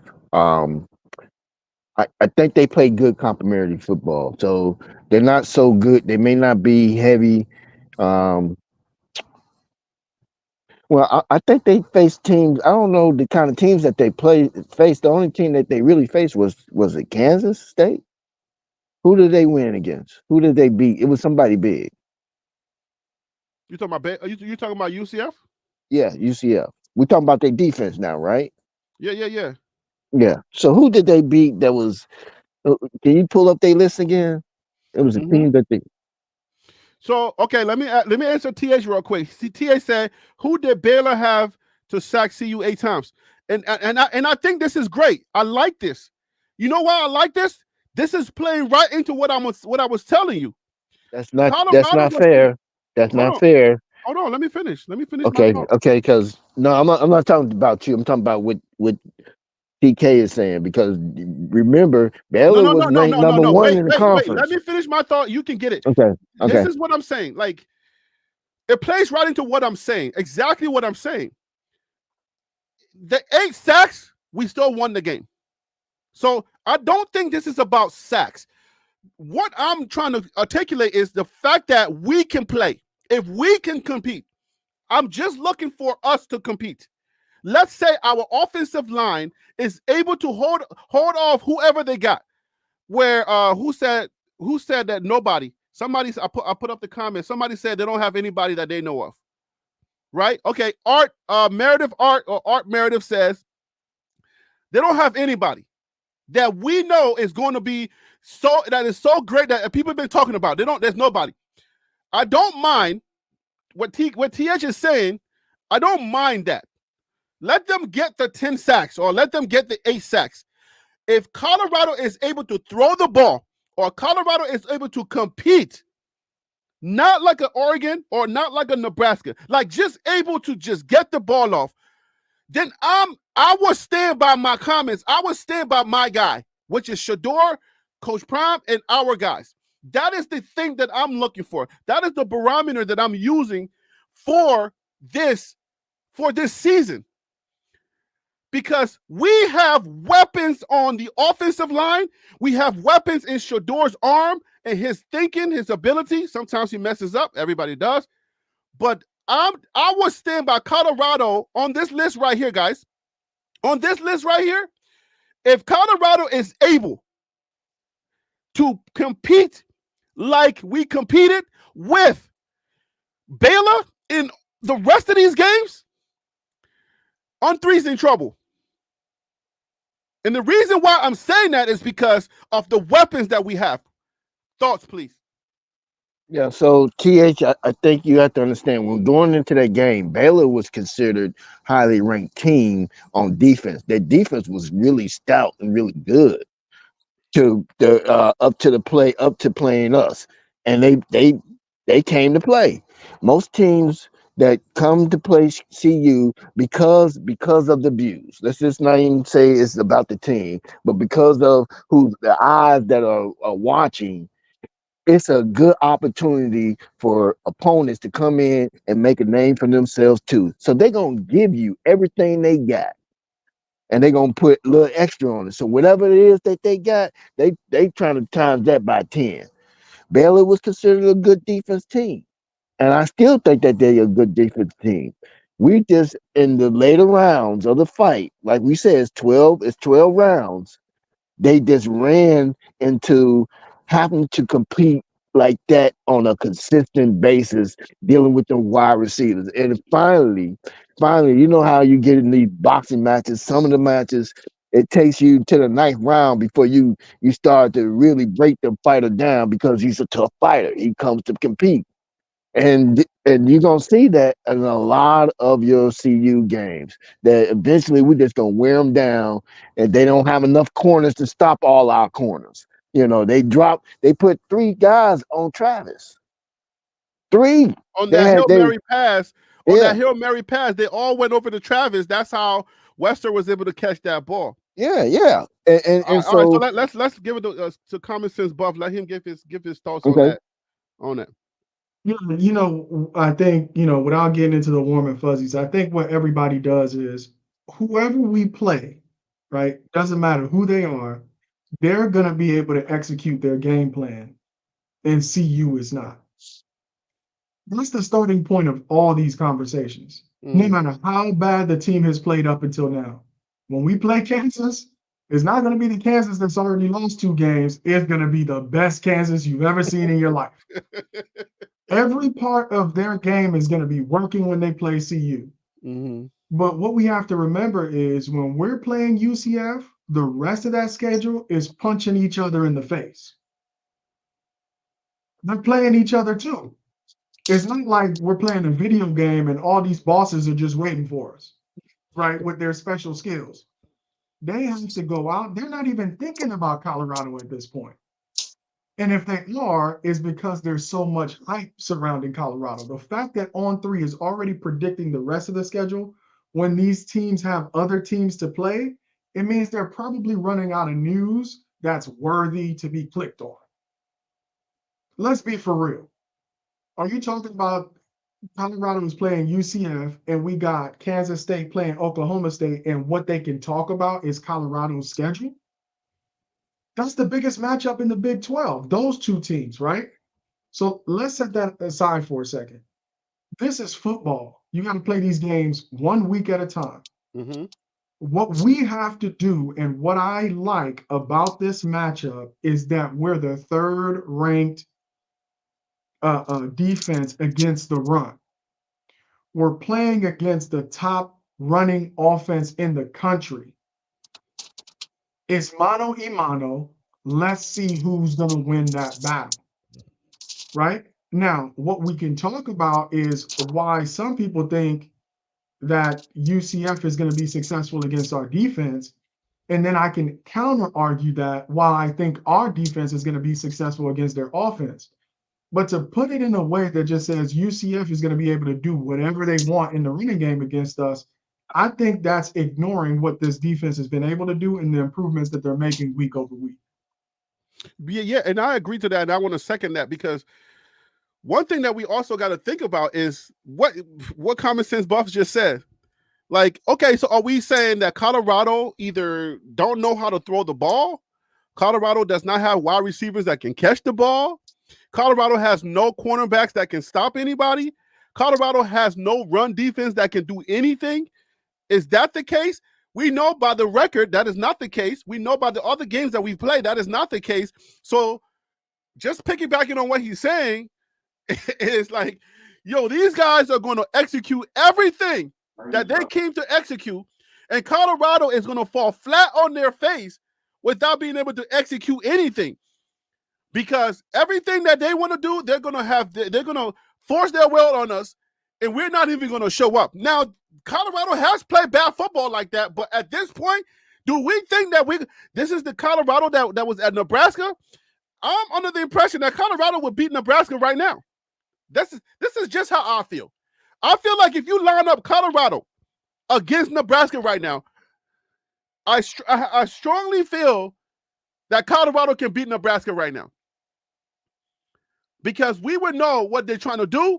We already figured them out. We know what we know that they're going to send those guys, and the game plan is going to be different. So when we have these conversations, again, this is not the warm and fuzzies night. This is about the hard information. The hard information never works for Colorado in conversations. The hard information almost always works for the other team. If you look at the comments, every week is always, well, they got this guy, they got that guy, they got this guy, he can run, and they got that guy, he can run. But then when Colorado plays them and beat them, then it's like, okay, now let's move on to the next thing. Well, they got that guy, and they got this guy, and this guy can run, and that guy. It's like Colorado are playing. It's like Colorado is a small team with arms cut off that can't do anything, and that is just not the case. It's not the case. Right. So if you look at the other analysis that has us losing by 15 points, that has to be the case. That means Colorado could not stop the run, right? Colorado's special team shows up and probably gives up another big punt return, maybe a big kickoff return. Colorado can't pass the ball, and they certainly are not going to run the ball. So UCF is going to be able to do whatever they want to do with this Buffalo's team. I don't think that's the case. I think UCF needs to show up ready to play. If they don't, they're going to lose this game, right? I think this is going to be a close game. I think this is the biggest test so far of the season, and it's the most important game. The question now becomes, who's the pressure really on? Because Colorado is usually the team that's always in the hot seat with a game that they must win. But this game is not just important for Colorado. It's very important for UCF. Colorado is used to playing under those big lights. I'm telling you, and Prime says this all the time, not everybody is built for those lights, right? UCF has some wins under their belt, but they're going to be playing in prime time against the biggest story in college football. Can they play when the pressure's on? There are a lot of factors in this game I think people are taking for granted, except for all the flaws that they see on Colorado's team. It's not going to go that way, I don't think.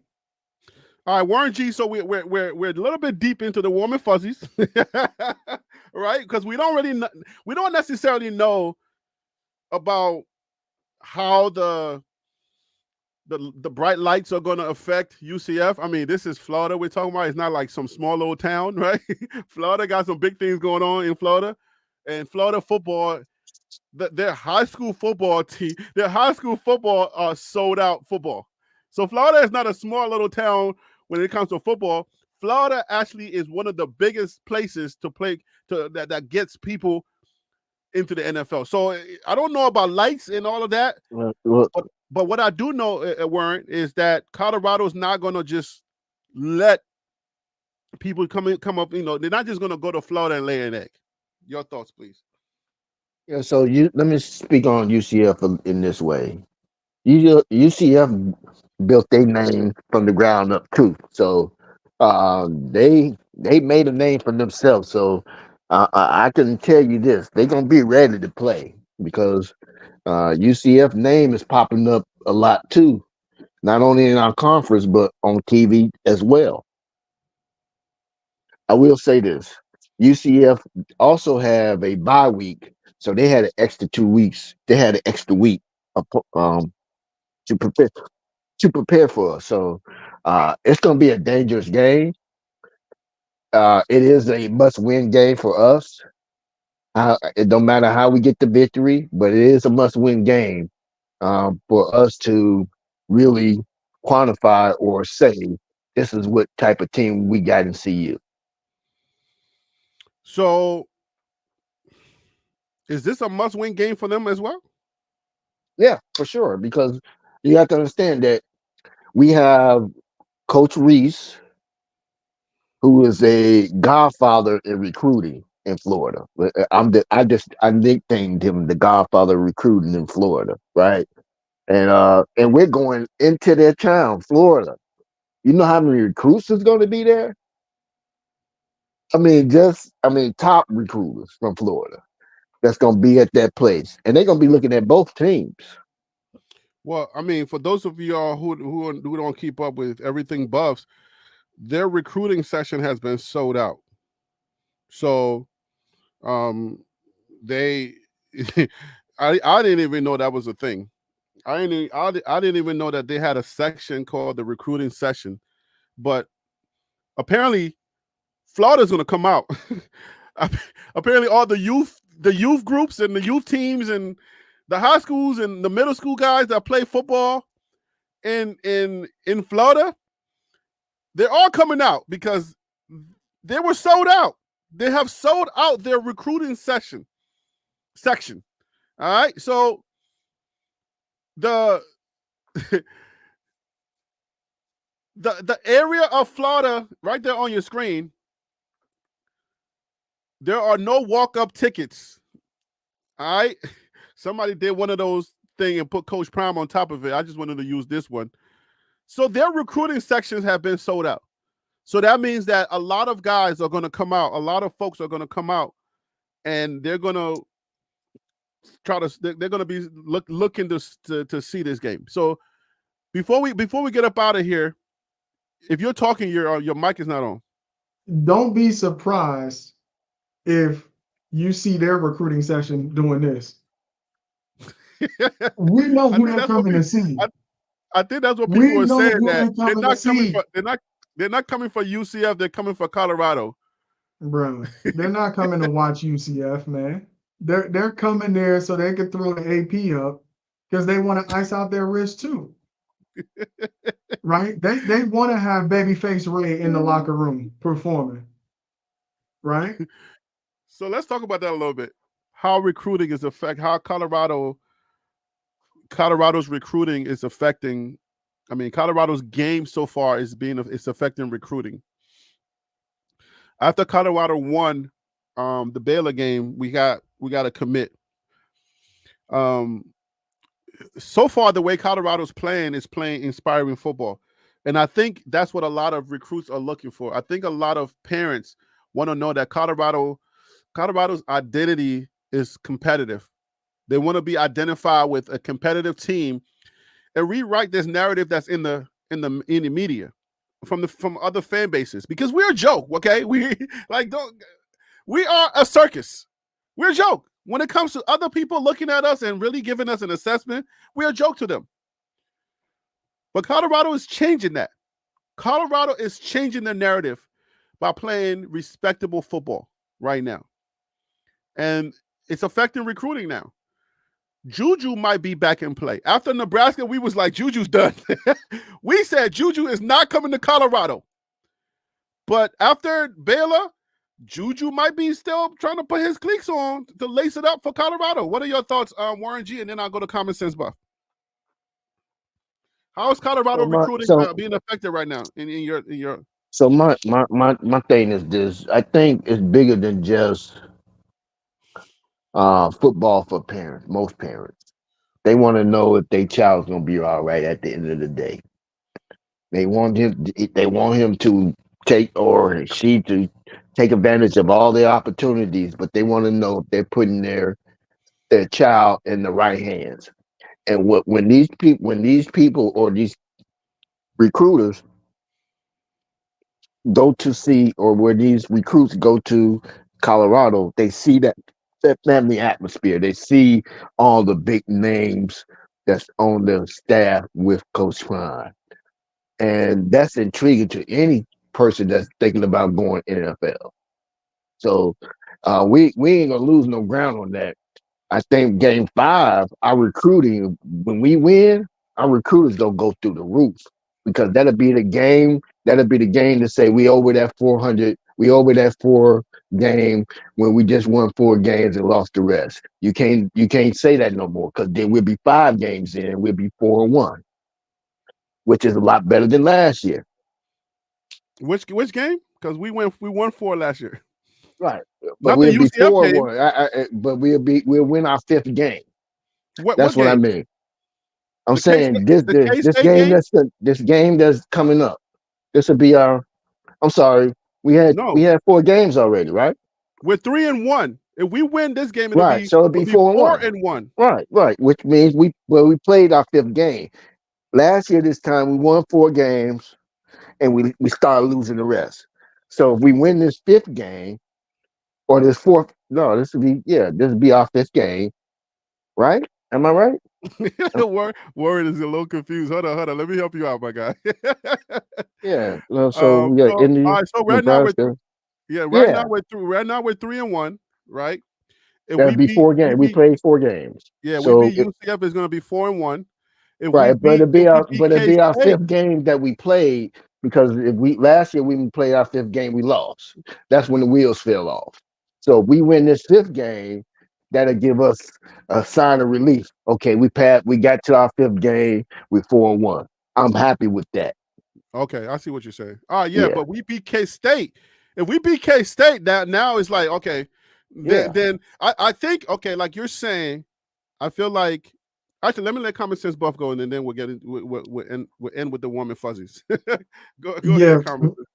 a lot of the,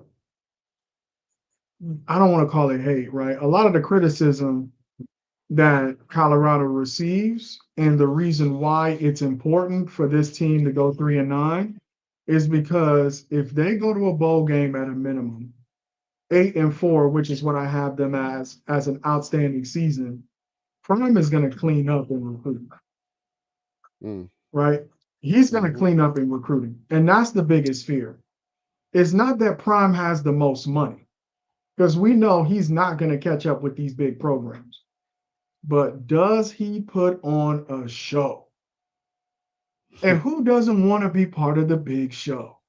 Now, if you can mix the big show with winning, Mm. It's he, dangerous. he's gonna he's gonna have these big schools bidding up the price on these players that he can get just off of the show. You see what I'm saying? So if you're comparing the bag, they'd be like, "We'll drop $4 million on you." Prime might say, "I give you 1.5 million," but if you know you come here, people will be screaming your name in the street. You see what happens when Shador walks down the street in Colorado? Oh yeah, I don't want to his stock describe the went up. kind of people who are screaming, but you know who's screaming. There's a different level of stardom that is being created in Colorado that is unmatched and can't be recreated anywhere, even in the biggest markets for football, including Miami and what they used to have in LA at USC. Prime is creating that in Boulder, Colorado. Hmm. Rappers are flying to Boulder, Colorado to be a part of what this guy is building. That's what we have to also see that is happening, right? So if he can combine the show that he's putting on with wins, other schools are going to have to just spend all their money on NIL because they can't match what he's going to be able to bring to the table. That's really what the biggest fear is. And Prime is maybe 2 or 3 seasons away from that. He's not that far off. He's not that far off. And that's why every week the FBS sends their team of the week to stop this ring. And who's up this week is UCF. And who's going to be up after that? It's going to be Kansas State. If Colorado keeps stacking these wins, It's you're a going to wrap. see the recruiting wave begin to crash in Boulder, Yo, and the establishment is going to be shook. yo, to second that motion, and Kel Kazin, yes, this is the channel that we have differences of opinions. So I get fried, and my my recruiting has gone down. My subs have taken a hit because I have allowed people to have their opinions, but I'm okay with it. So yeah, you can. Uh, We don't disrespect each other here. My only thing is, don't cuss, don't disrespect nobody, don't get don't get at anybody personally. It's not that serious. We don't do that around here. This is a safe place for you to have a difference of opinion based on if you think Colorado sucks, it sucks. That's what you feel. That's how you feel. But just don't try to go at nobody calling them all kinds of names because you feel like what they just said against your whatever you said is bad. Nah. Anyways, that's the only common sense, man. Are you a chef, man? Cause you cooking, bro. he cooking, yeah, comments. But that's why I said, and right now it'll be a good time for us to let you guys know. Please, if you can, go to Common Sense Buffs. I'm gonna put the thing in the chat right Yeah, now. yeah, yeah. I'm It's about to tap in because he be chopping it up over there, man. That's some good food, bro, for the soul. but that's why I've been trying to tell you. I've been trying to let you. This is my Liberian brother. He found me, and he's been contributing to my channel for a while. But he got his own channel now. So I want to support him. So if you guys get an opportunity, just please go. I'm putting it in the chat right now. You'll see youtube.com at Common Sense Buffs. You just copy and paste that, and his channel will come up. Just please hit the subscribe button to help his channel grow because he does have a lot of thoughts and poignant things to say about Colorado, and he's been blessing my channel. So this is the way that I can bless his channel. So I do appreciate when you do that for me. Thank you. Yeah, Yeah, one So LB, love you for got that. me One started. love for that plug. One love for that plug. Yeah, Yeah, I'm you on. got me I'm on top started. of that. Sorry about You've that, been comment. Go ahead. Yeah, no doubt. You got me started. You've been mentoring me. A lot of my first subscribers came from this channel, so I'm always here, man, to support. This is what I enjoy doing. So I appreciate it, man.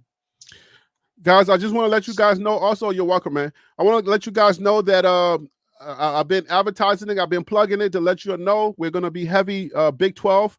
I'm easing into it. But yeah, because Colorado is not sustainable to my YouTube health. So I will be incorporating Big 12 heavily and giving you Big 12, the Big 12 conference. You can't get away from the Big 12. If Colorado is the new sheriff in the Big 12, Colorado is going to be the team to talk about, and Colorado is the hottest team. So, but just please, you'll be seeing Big 12 stuff come up maybe later on down in the season. But right now, my schedule has changed, and a lot of things have happened. So that's why you see all of the kind of sporadic, jump off and lives and stuff. I'm trying to work out my schedule and find a nice little happy groove. We might be Wednesday nights. We never know. So we'll see. All right, let's get some final thoughts in here. It's 9 o'clock. Let's get up out of here. But let's get some final thoughts. You can make it a little longer if you want to, but we'll start with you, Warren G. What you So see, my final thoughts. what you don't see, and just you can do warm and fuzzies. We give them the data that we got, and now you can just go for it. Yeah, so my final thoughts is this, Dan. It's always a blessing to get together and talk about things and this, that, and the other. I'm sorry, 1 second. It's okay to have a different opinion. I have CU winning 28-24, all because that it's a away game and because they have more time to prepare for CU, so they're gonna be better prepared, and because of the weather. And so I think we come out with that win. I'm not gonna say, and they're gonna come and compete. It's gonna be a good game, and just continue to like, subscribe, and share the content. You know what it is. Thank you, Harry. Thank you. Um, see you might surprise a lot of people in this game. I'm telling you, if Colorado is able to play, like compete, there's a lot like Colorado would be talked about like your Tennessees, your up and coming like Vanderbilts. I feel like Colorado has the talent, but man, unfortunately, we do not have the offensive line to just help us out the more to make us real legit. If Colorado had that, I don't know. If y'all really were to look at it, this is not no warm and fuzzies. This is the real stuff. If Colorado really had a decent, like I'm saying, like a decent offensive line, because our offensive line looks like big linebackers. All right, and they're strong and they can get the job done. But if we had like Ohio's line or Tennessee's or Texas's offensive line, they would have to be talking about Colorado winning the national championship. I know a lot of y'all may not think that, but I just wanted to put that in there. Anyways, common sense buff, your last thoughts. Yeah, this is what college football is all about, right? Big games against formidable opponents, and do you have what it takes to pull out the win? As a Colorado Buffs fan, I wouldn't have it any other way. Mm. They need to be able to go on the road against a tough opponent and win. They need to be able to correct the issues that have already been talked about multiple times, and they need to keep getting better week over week. I think this is going to be a defensive slog. I like 21-14 CU. And I think the secret to this game that I haven't heard a lot of people talk about is I think Colorado wins the depth competition, Yes, sir. right? Mm. Yes, sir. Talk that stuff, I bro. think, yeah, I think we have more depth at more positions that matter in this type of game than UCF. For example, we're not that deep on special teams. So I'm going to give UCF the nod. But in terms of where the game I think is going to be won and lost in the running game, what I like is our depth on that defensive line. I think with the rotation of Okunlola, BJ Green, The block Shane bully may be Folks, coming back. Amari McNeil, the block bully, I Yeah. think we'll Yeah, be he able coming to back this week. rotate. Yeah, I think we'll be able to rotate enough players on that defensive line to weather the early storm, right? I expect them to just try to run the ball down our throats. And because we have depth on that line and our linebackers are starting to play lights out, I think we can weather the early running storm. The game is going to settle down. And even if we don't play our best ball offensively, I still think we'll be able to score. So these my prediction 21-14. Of course, we cover the spread and we win this game and we continue to improve. Man, and man, I'm telling you, does Colorado? Shante said, does Colorado have a replacement for Feely? Yes, we do have a replacement for Feely. Colorado's kicking team is hands down one of the best kicking teams in college football. All right, we know that how we feel about Mata and his low kicks. He gives us anxieties, but Colorado has a really good kicking culture. All right, so we don't worry about Colorado's kicking. Well, slightly because we need to get the ball in the end zone so they don't get a chance to run it back. But other than that, I feel like when it comes to field goals, putting the game in the hands of guys that can make that kick, I think we're good on that end. So we're not necessarily worried. We would have loved to have Jace back there helping Alejandro.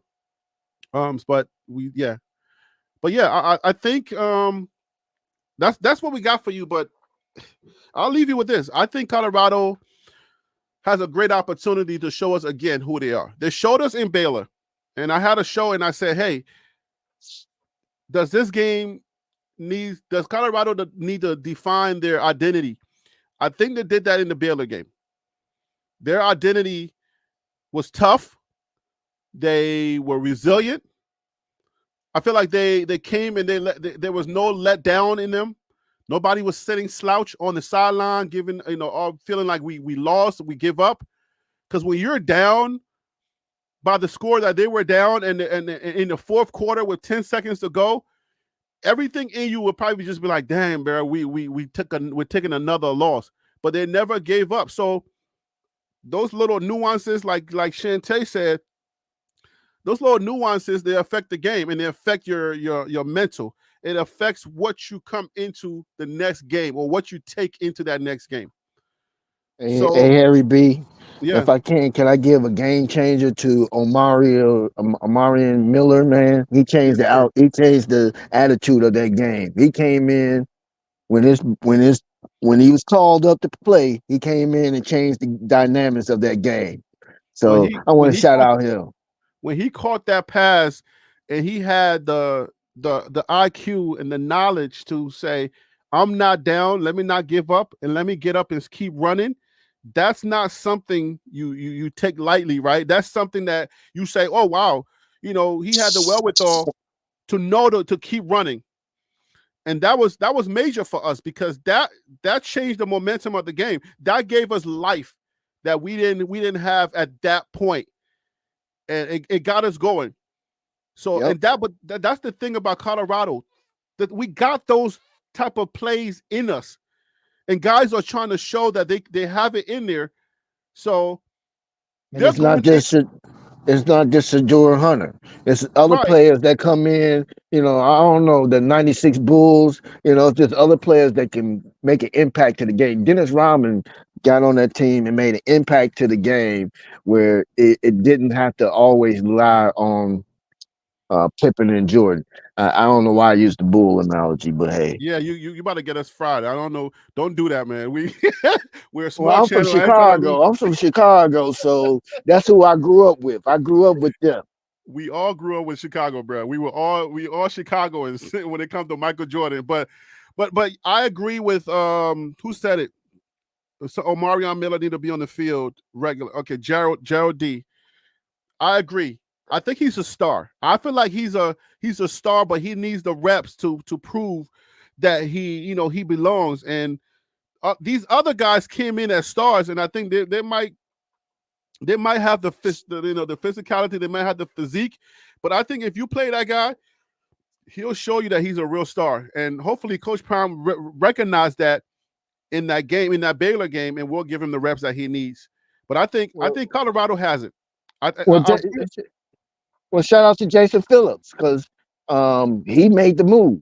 He made the move. So at least they got coaches on the sideline that's not willing to take some risks. I mean, you had Loho on one end, so he switched his line mm-hmm, in the middle of the game. We finna change this up. You sit down for a little bit. yeah, You need to relax. You need to think about this because you're not playing like we want you to play. And Phillips brought somebody in with that energy, and he changed the dynamic of the game. So tops off to the coaches staff yeah, who who's now I see them trying to make on like what is it called? Uh Quarter by quarter changes if necessary, and whether it's in the scheme or the players, which is a good thing. yeah. So Dale Kaysen said, I wonder if this is the Dale that I know. This is probably not the Dale. Might have changed his low kick strategy last week. So okay. So people Yeah, are making changes. Changes are being made. So I- we can't get stuck on week one, Colorado. We have to start evaluating Colorado based on the changes that are being made. The run game is happening. The individuals are changing stuff. We have enough DEPTH that I've been preaching about all off season to let you guys know that our DEPTH is now kicking in to where we can flex now. I think I was watching a show. I don't know if it was Matt McChesney or somebody was saying Colorado has enough depth now to where we don't have to bluff anymore. Last year we were bluffing where we said we're going to sit you, but we couldn't sit anybody because when you look on the sideline, you didn't have nobody to go to. But now we have enough depth to where we can look on the sideline and be like, we ain't got to bluff. If you mess up, you miss a pass, you do anything bad, we'll take you out of the game. We'll put somebody else in to give you an opportunity to think about your mistake. That we cannot afford to make mistakes, and it's good for a team that has depth. And if you But want to speak on that common sense, you can. it's not only depth, but I think when Colorado fixes something, we don't give them credit for it. They had 3 rushing touchdowns in this game. Three. 3 rushing touchdowns. I don't think people In understand what that means. in overtime, they didn't abandon the run.